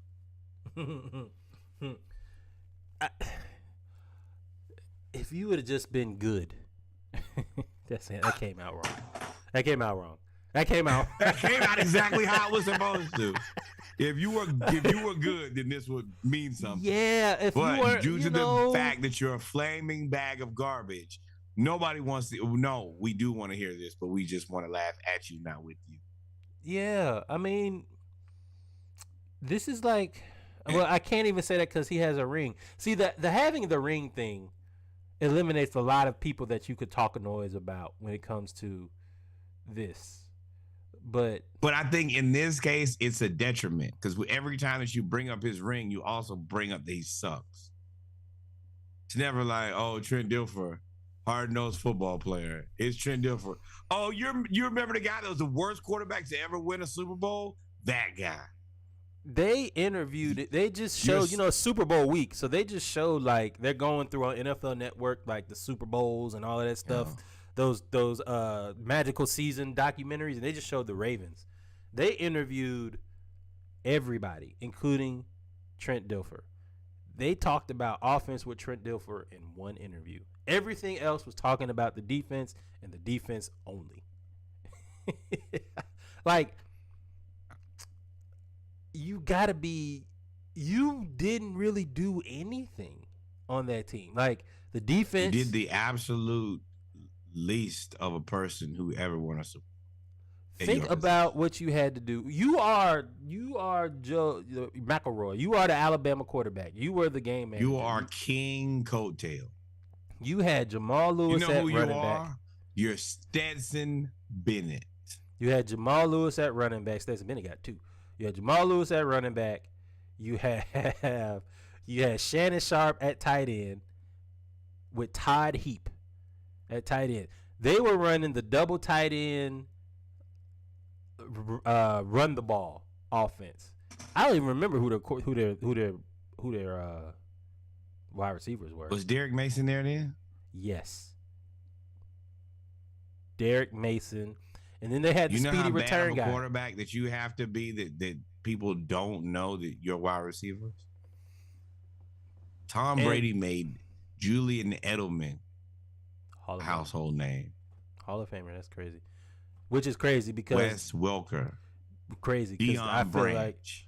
like Trey Brown and Deion Branch are severely underrated compared to, I mean, Troy Brown compared to Edelman and whoever else you're talking about. Troy Brown played DB and wide receiver and return punts, and he was the DB in the AFC Championship game. And he made lunch for the team. And he was the DB against Peyton Manning. He was good. Like, Troy Brown is underrated. Deion Branch was really good, but you know the Patriot way. Once you become really good, go get your money elsewhere. Not the Patriot way. We're not calling it the Patriot way until the Patriots do something. It is the Tom Brady way. Tom Brady went to Tampa and won a championship. No. You jumped in before you let me finish my point. My point is the Patriots, no matter who's there, the Bill Belichick way is we get you when you're younger, we show that you're really, really good, and then when it's time to pay you, you go elsewhere. That's how it is, and that's what they did with those two receivers. And then they kept Edelman, and they kept because they became cool with Brady. So, but to tie this all in, Trent Dilfer, you, sir, to put a bow on this, gotta shut the fuck up. You don't get to talk. You don't get to talk. No, you don't. No, you do not. Continue to tweet and talk so I can have something to laugh about during the difficulty, Joe. Ah, damn, Joe. Joe, it's your boy, Joe. You know, before Tom, you right there. You're not Tom, but you super close to Tom. Have an immense amount of respect for you. And then you go say, I'm going through a real rough period in my life. All the people who I did not think were something, they end up being that later. I thought they you Prince on every podcast in the world. Deion is a sham. Ed Reed going on live, and that Jerry Rice with that gold encrusted, ruby encrusted helmet, and now Joe Montana telling us that he starts Jimmy Garoppolo. How, Joe? I mean, so here's the thing. They asked Joe next year in terms of the situation, who would be your starting quarterback? He said you would re-sign Jimmy and start Jimmy. That is the absolute worst case scenario. Yeah, unless you look at the quarterbacks you have. Never going to happen. But look at the quarterbacks you have. You have Trey Lance, never played a game or played one game in 3 years. You have Brock Purdy, Mr. Irrelevant, just towards UCL, which is a baseball injury. Then you have Jimmy Garoppolo. Jimmy Garoppolo is the only person with legit experience on that team. I mean, you can't bring him back. I mean, so I see what he's saying, why you start Jimmy, but I think Joe neglected the point that you traded three first-round picks for 4 picks for Trey Lance, and Brock Purdy pretty much took his job, and Jimmy Garoppolo has been benched not once, not twice, but 3 times, as well as being hurt. A lady. So at some point, the 49ers got to figure it out. I mean, Trey Lance is going to be healthy to start the season. You have to start him. You used all of your draft capital to get him. Why do you think you could just make him a backup? Because Brock Purdy is undefeated when healthy. Yeah, and you no. The same thing happened with Trent Green and Kurt Warner. The same thing happened with Drew Bledsoe and Phillip Rivers. The starting quarterback got hurt. Same thing happened with Drew Bledsoe and Tom Brady. The starting quarterback gets hurt. The backup comes in as a rookie and manages the game until they learn, and then they end up building the offense around them. Same thing happened with Tom Brady. It's the exact same thing. The issue with this is, except for they won the Super Bowl, is that you have another front office that's done everything else really good. So you can't even really get mad and say, I'll fire somebody. Because you can't. Because as soon as you fire them, they'll be hired immediately. Any of those front office people, they're going to get jobs immediately. Because they've done everything else so right. Why would it's actually very... Well, keep going. I was trying to understand. The reason I'm saying that is that you have spent a ton of draft capital in Trey Lance. And if Trey Lance doesn't pan out, that's a big miss. It's a very big miss. I think you traded 4 draft picks for him. Mm-hmm. If you weren't winning, that will get you fired. Eventually, you're not moving to the next step because you don't have a quarterback. Somebody's got to be to blame, and that's got to be the person who said pick Trey Lance. And you just traded the best of all the rest of your picks for Christian McCaffrey. So, I mean, you could always just go get Aaron Rodgers. To get to these. Think about how many times the 49ers did not take the next step because of what? Quarterback. That's been for the last 3 or 4 years. Shanahan has been there. That team has never different, been but it's Garoppolo team. though. It's Garoppolo. They Garoppolo. No, but this year on. they traded for Trey Lance so he could be the guy. He's got his ankle broke. Excuse me. But the year before Garoppolo was hurt too. Remember? That's when they had all them other dudes. Mullen and the other guy, Nick Mullen and Bestard or whatever his name was. I forgot. CJ something. Mm-hmm. Yeah, they have as well put together as that team is. They kind of are falling into a point where it's like, oh, we can just never get a quarterback. That's a bad place to be. How many more times do you think Kittle gonna keep rocking with third string guy? Well, I mean, you keep making it to the NFC Championship game, y'all just gonna have to figure it out. That is kind of that's the tricky part is nobody else is consistently successful, but you know how this story ends every time. In the NFC Championship game. And with a quarterback who nobody knows. And not for nothing, I mean, you never know. It might be a blessing in disguise for the 49ers because if he had won that game, then you had to play.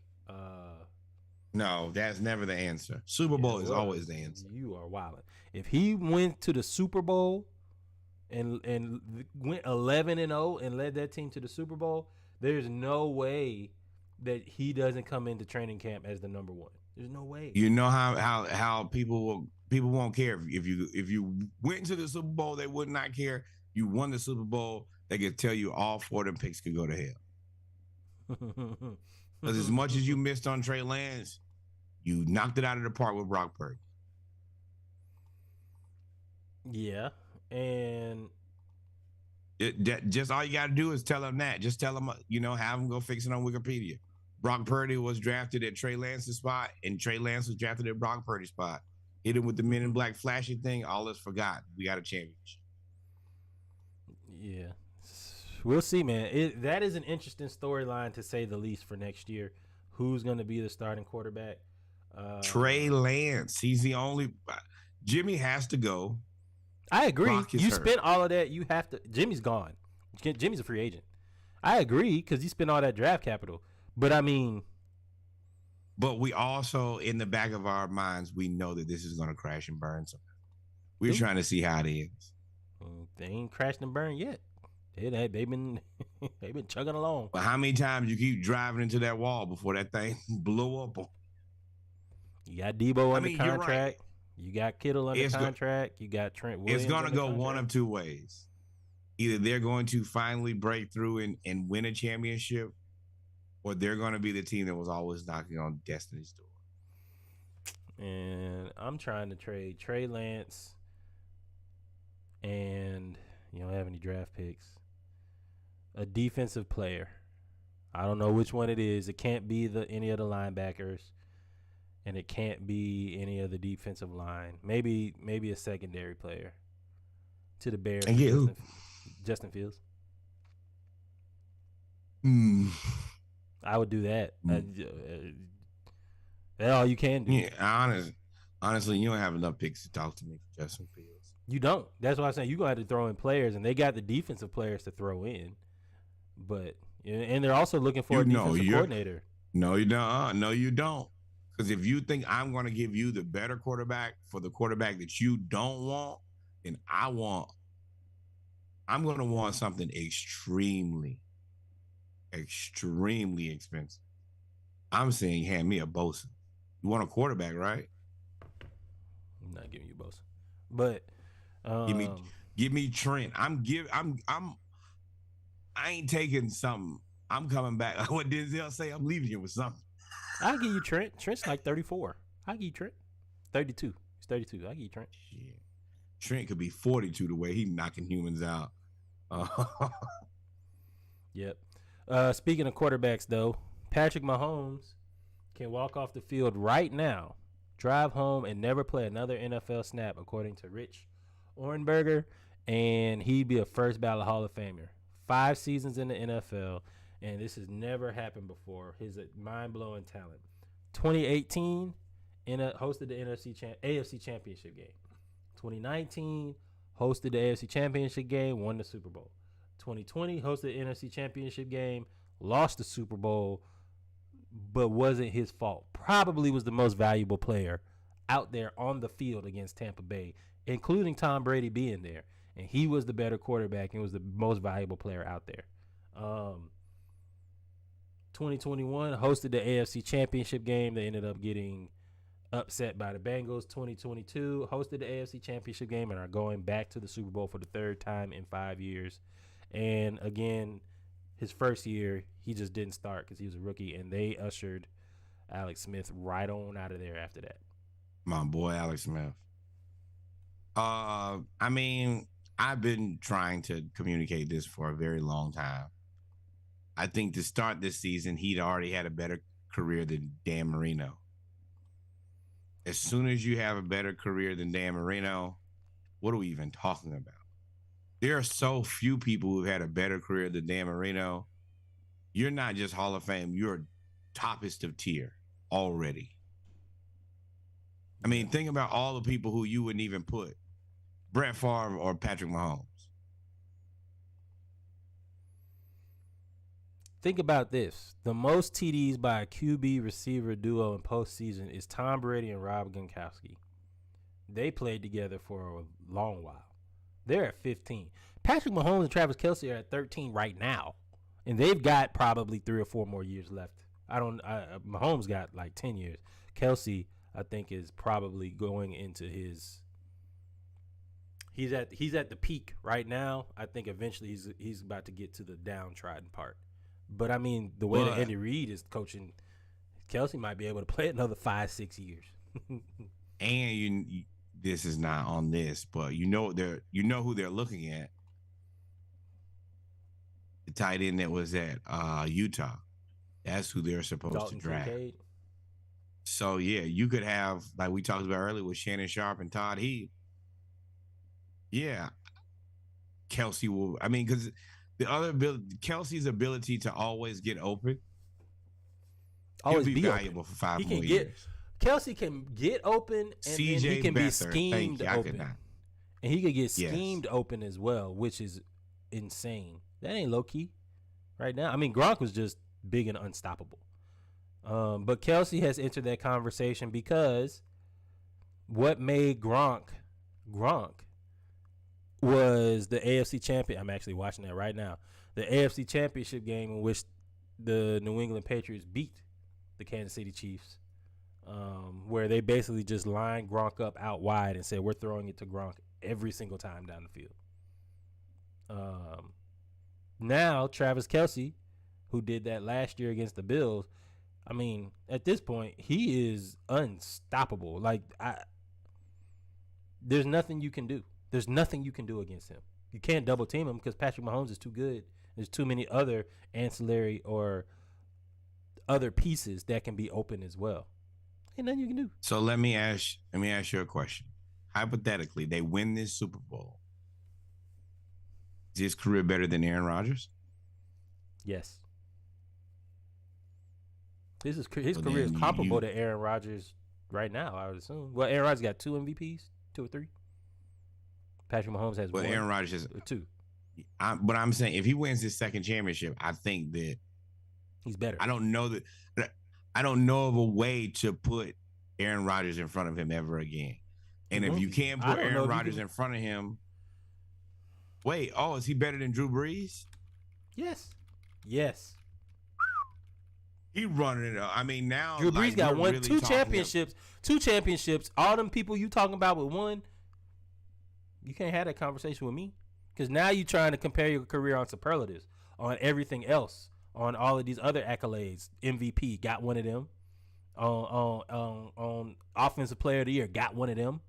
On quarterback of the year got 3 of those. So if he wins the Super Bowl, then and this would be year 6 coming up for him, right? Mm-hmm. That means that the only people who I can think of readily available to even talk to him in year 6 of his career is Tom Brady, Peyton Manning, Terry Bradshaw, Joe Montana, Troy Aikman. Yeah, I mean, yeah, Troy Aikman. I think that we have. I think you gotta like. I don't think of all those guys. I think Troy is probably the worst, but he won so much. Roger Staubach probably can too. Roger Staubach was really good. Before my time. At that part, that's where I stopped because I can't go to the 60s and the 50s. I can stop. But what I'm saying is, you automatically. I mean, if he wins this Super Bowl, he zoomed past Aaron Rodgers. Aaron Rodgers, a lot of his stuff is just longevity and consistently doing it. Mahomes zoomed past him in 6 years. He clept through his career. Well, I mean, there's a conversation with Aaron Rodgers. Aaron Rodgers, man, he put himself above the team. I mean, and Aaron Rodgers is the reason that they lost most of the NFC Championship games, except for the one against the Falcons. They just got outclassed against the Falcons. But most of the other times, he's the reason that they lost. Nobody else. You played poorly. You played poorly against the Lions. You played poorly against the Buccaneers. You played poorly against the Falcons. You played poorly against the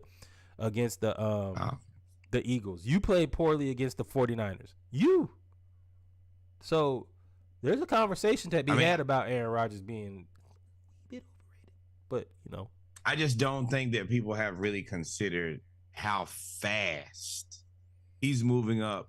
And it's not that he's moving up. He's moving past the people who you have the utmost respect for. He is running past them. Well, yes, he is. That's attributed. Again, he also hit the NFL in the most quarterback-friendly era of all time, right? As Trent Dilfer said, you can't really touch the receiver. You can't reroute him. He can't get hit, and he's mobile enough, but he's good enough. So there is the Trae Young effect here, where you've had more opportunity than anybody else. But at the same time, the stuff that you're doing is better than anybody else has done. Like the eye test we've seen is crazy. The other part about this is there's nobody who you got to have somebody in your era be close to you first, because you can say that, hey man, it's a quarterback friendly era. Well, then show me somebody else who can do what I'm doing. At least one. Like Tom and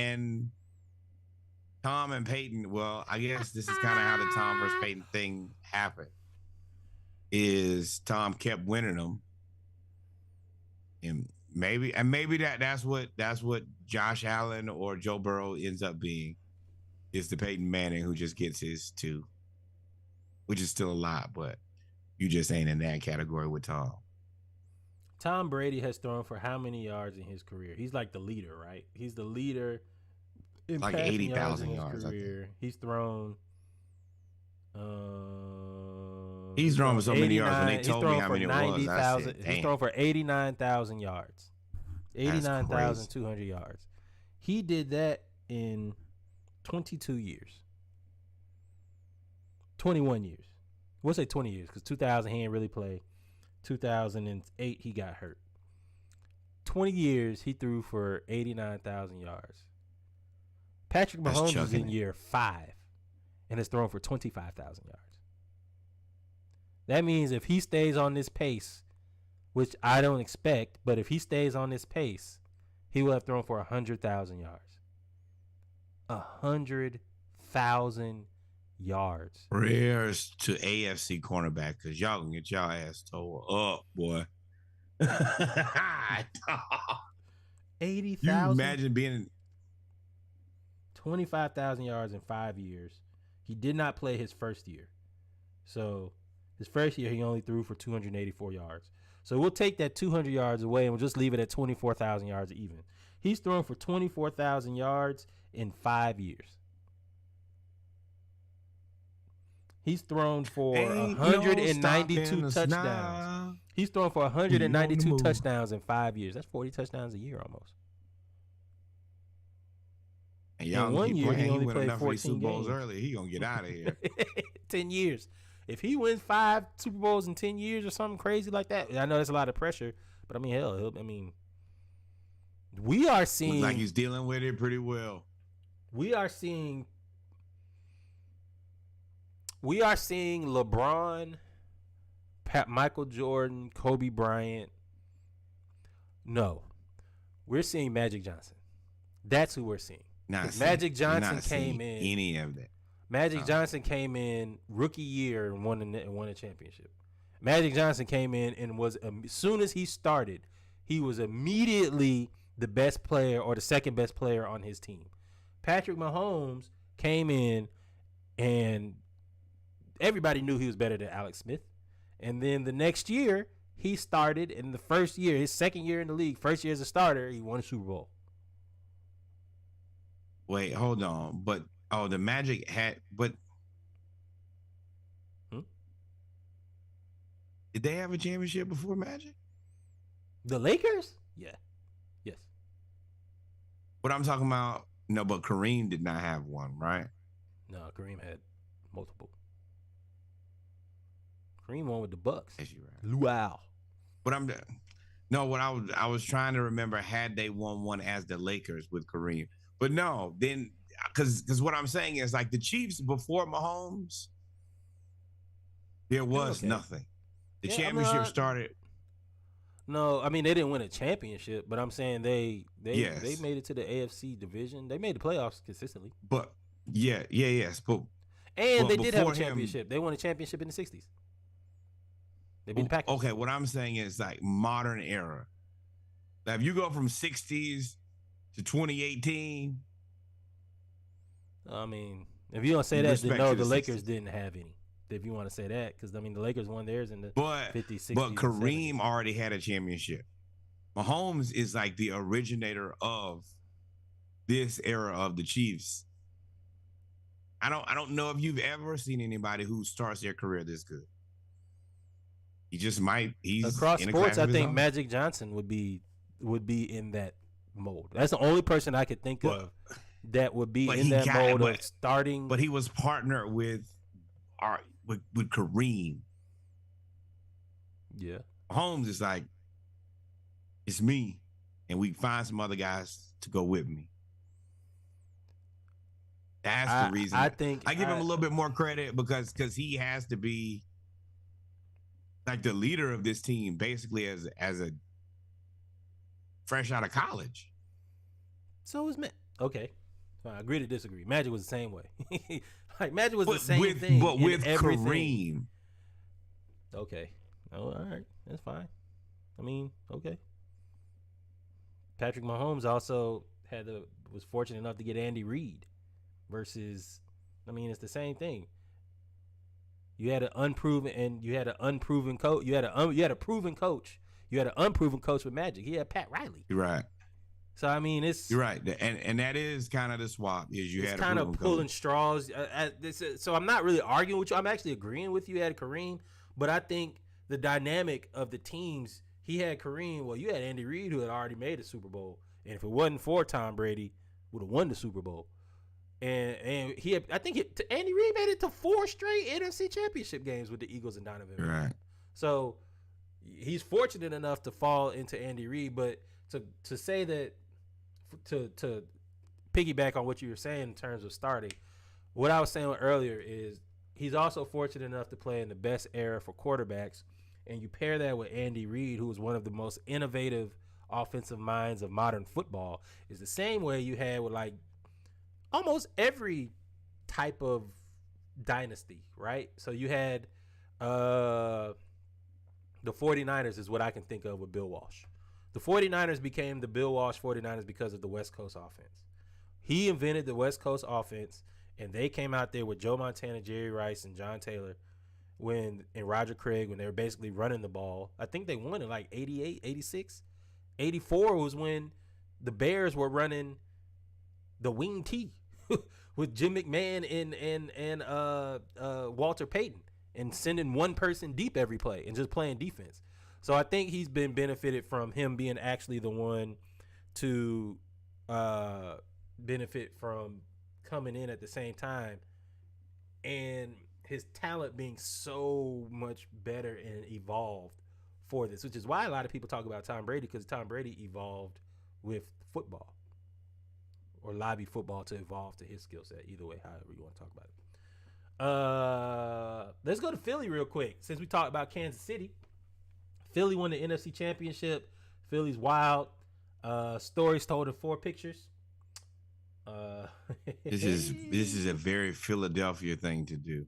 Turn up. You climb up on top. First of all, your ass ain't had no business up there in the first place. Yeah. Then you fell and got hurt your neck, and she's got a big grin on her face, and the lady looking at her like, "You fool, you fool." Look at. I don't even watch football. That's how she looks. And I'm definitely not watching it now. And in true Philly fan, she is unbothered. Hey man, I'm not gonna lie. And there she is right there. Oh, they fell through. Oh, I didn't see that part. Yeah. Well, what y'all think bus stops made out of? Yeah, America's cheap. Clearly vibranium. Not vibranium, aluminum. But made of fools, luckily, clearly stacked on top. Luckily, she's okay. I think she didn't hurt her neck, but she's fine. Of course, she let everybody know that she's fine via social media, so it is what it is. Shout out to Autumn Lockwood, will be the 4th woman and first black woman to coach in the Super Bowl. She's an assistant sports performance coach. She works mainly with the DBs and skill positions, I should say. This is, I hate that somebody says sweet. Who cares what color she is anyway? Good job either way. I don't like that comment because you don't understand the importance and the struggle that not only black people have had to get ahead, but black women have had to get ahead. So shout out specifically to her, Autumn Lockwood. Stop qualifying other people's successes. Mind your business. Yeah. Congratulations, Autumn. Yeah, congratulations, Autumn. If you're going for the Eagles, that's just another reason for you to go for the Eagles. Philly, first team to have 4 players record 10-plus sacks. Hassan Reddick has 16 sacks. The Eagles got to win this year because they got a lot of people to pay. Josh Sweat had 11 sacks. Brandon Graham, who everybody thought his career was over because remember he tore his Achilles, 11 sacks. Javon Hargrave, 11 sacks. Now, I will say you probably, if this is 33 plus 16 is 49, you probably got to give, so that's 50. We'll say 50. You probably got to give 25 sacks of them to the defensive tackles because those 2 guys pretty much monsters. Fletcher Cox and Jordan Davis just pretty much eat up blocks. You can't double team anybody, and you can't run outside because the linebackers are free. They have built they're an evolved version of the Ravens from the 2000s. To me, that's what it looks like to me. And that front 7 is insulated. They're gonna get the matchup that they want every time, and it's tough on you, man. Tough Really tough on you. Tough on you, man. So this will be a great game. We'll talk more about it this Saturday because the game is on Sunday. It'll be interesting. It will be interesting. Derek Carr. Derek Carr trolled himself, saying his invitation to the Pro Bowl got lost in the mail for the past seasons, but he's going back to Pro Bowl number 4. See you in Vegas. For our Baltimore fans that keep saying Huntley is a Pro Bowl quarterback, that is true. He would make the Pro Bowl. Pay him. Pay him and Lamar. You got 2 Pro Bowl quarterbacks. One's an MVP. You better pay both of them. Or you could try to trade Huntley and let me know how that works out. Nobody about to pay. Let me tell you, you might as well stop even telling people you're a Pro Bowler.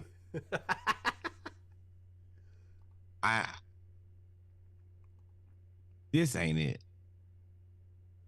And this is the reason it's a flag football game. And you got Josh Allen opting out to go play Pebble Beach. It's over. Yeah. I mean, yeah, I actually watched the Pro Bowl. I liked the flag football. It was actually very entertaining and organized the way they had it. But I don't know if you'll ever get top tier how long that's going to be good? This year. Until somebody gets hurt. Tyreek got laid out, boy. Woo! But I mean, laid out. But to me, that's fine. But like, when they used to have like the different tests, then Seahorn like tore his ACL or something. That was kind of over after that. Same thing with this. I like to see it, but players started opting out of that when Robert Edwards tore his knee from UGA. He tore his knee in the volleyball game.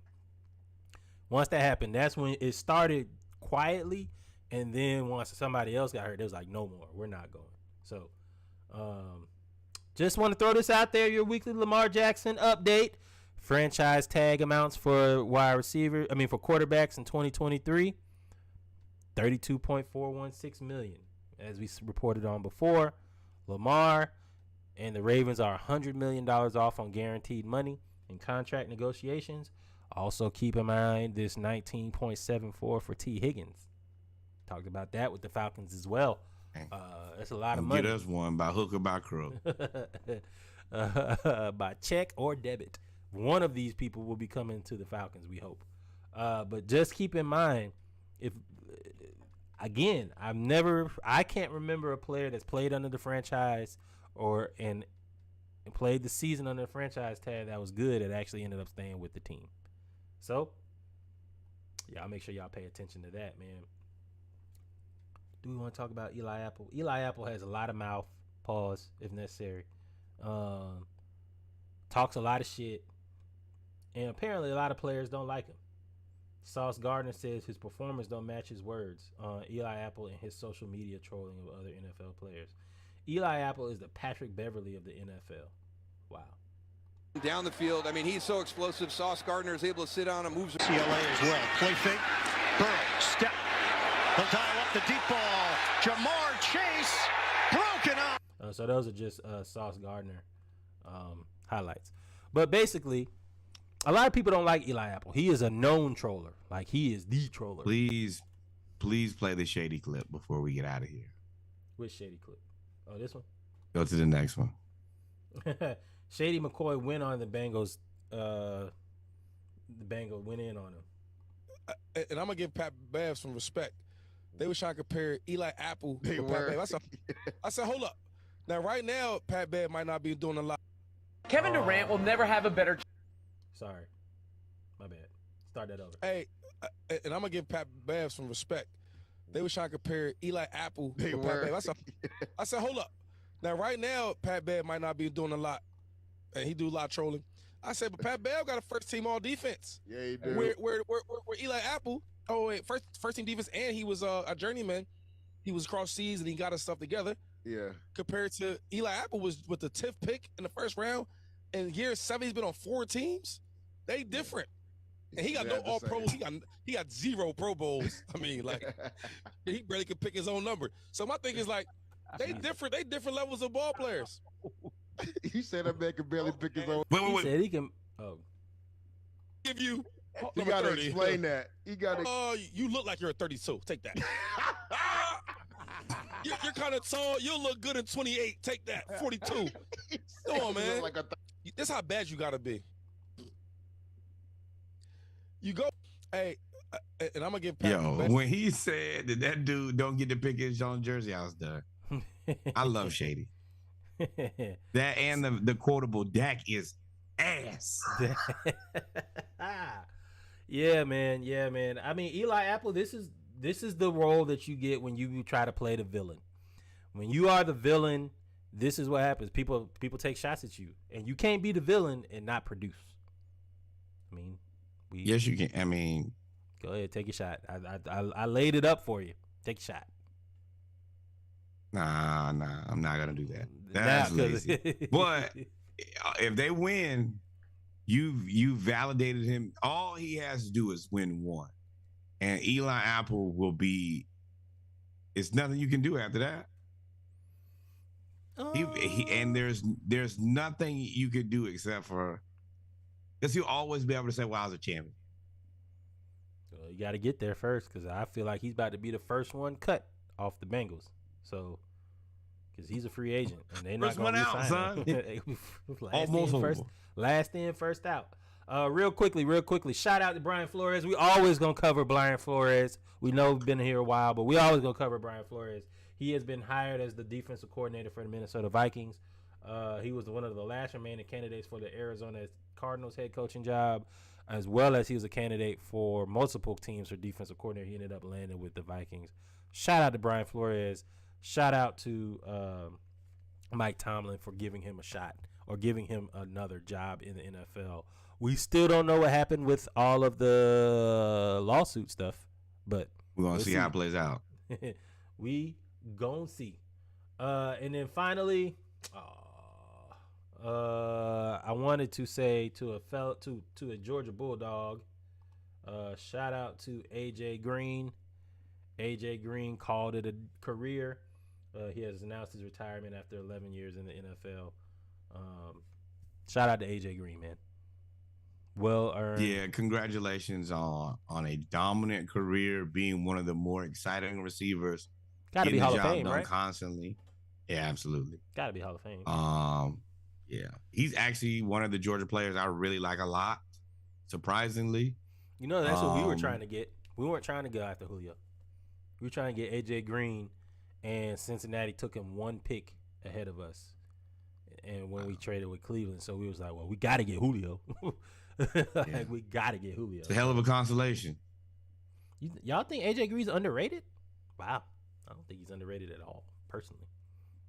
I think he gets all of his respect. I just didn't, Yeah, I think he's properly rated. Mm-hmm. Very much. Well, so. It depends on what circle you are into. I think that there is a community of people who don't give him nearly enough respect. But there's also a good amount of us who know who he is and what he was. Him at Georgia, he at Georgia, he's the reason that so many coordinators got fired, because Georgia had him. They had all those running backs, and you still were losing to South Carolina. Like, you can't do that with all that talent. So, boy, that was a good time. Well, now you losing to Vanderbilt. So, with that being said, ladies and gentlemen, we've come to the end of episode 89 of the Splashcast, the Around the League edition. Monday Night Raw. We appreciate y'all hanging in with us, man. This was a long show, but we told you we had a whole lot of work. Whole lot of stories, and of course there was a whole lot of chaos that went around. We got punched, so we had to. So with that being said, Nor, if we ain't missing anything, take us out. Ladies and gentlemen, children of all ages, thank you for the hanging out through the audio and video experience. We are coming to the close of another one. Number one. More Black baseball, and we're looking for baseball to start again. I'm kind of missing my Braves. Number 2, more Black Cowboys and Cowgirls. Number 3, historically Black college university in your neighborhood. Nope. The one that your cousin went to, the one that you went to, the one that your mother went to, the one that your homegirl from 17 years ago went to. Send some money over there on their behalf. The historically Black college and university in your neighborhood. The one that you go tailgate in, the one that you go kick it, you go to step shows, whatever it may be, send some money over there. And then once again, the greatest learning institution in all the world, the Hampton University. Send some money over there. Send your entire check, your pension. If you got a bonus, send it all to Hampton and tell them Splashcast told you to do it. Yeah, man. We appreciate y'all. Y'all make sure y'all like,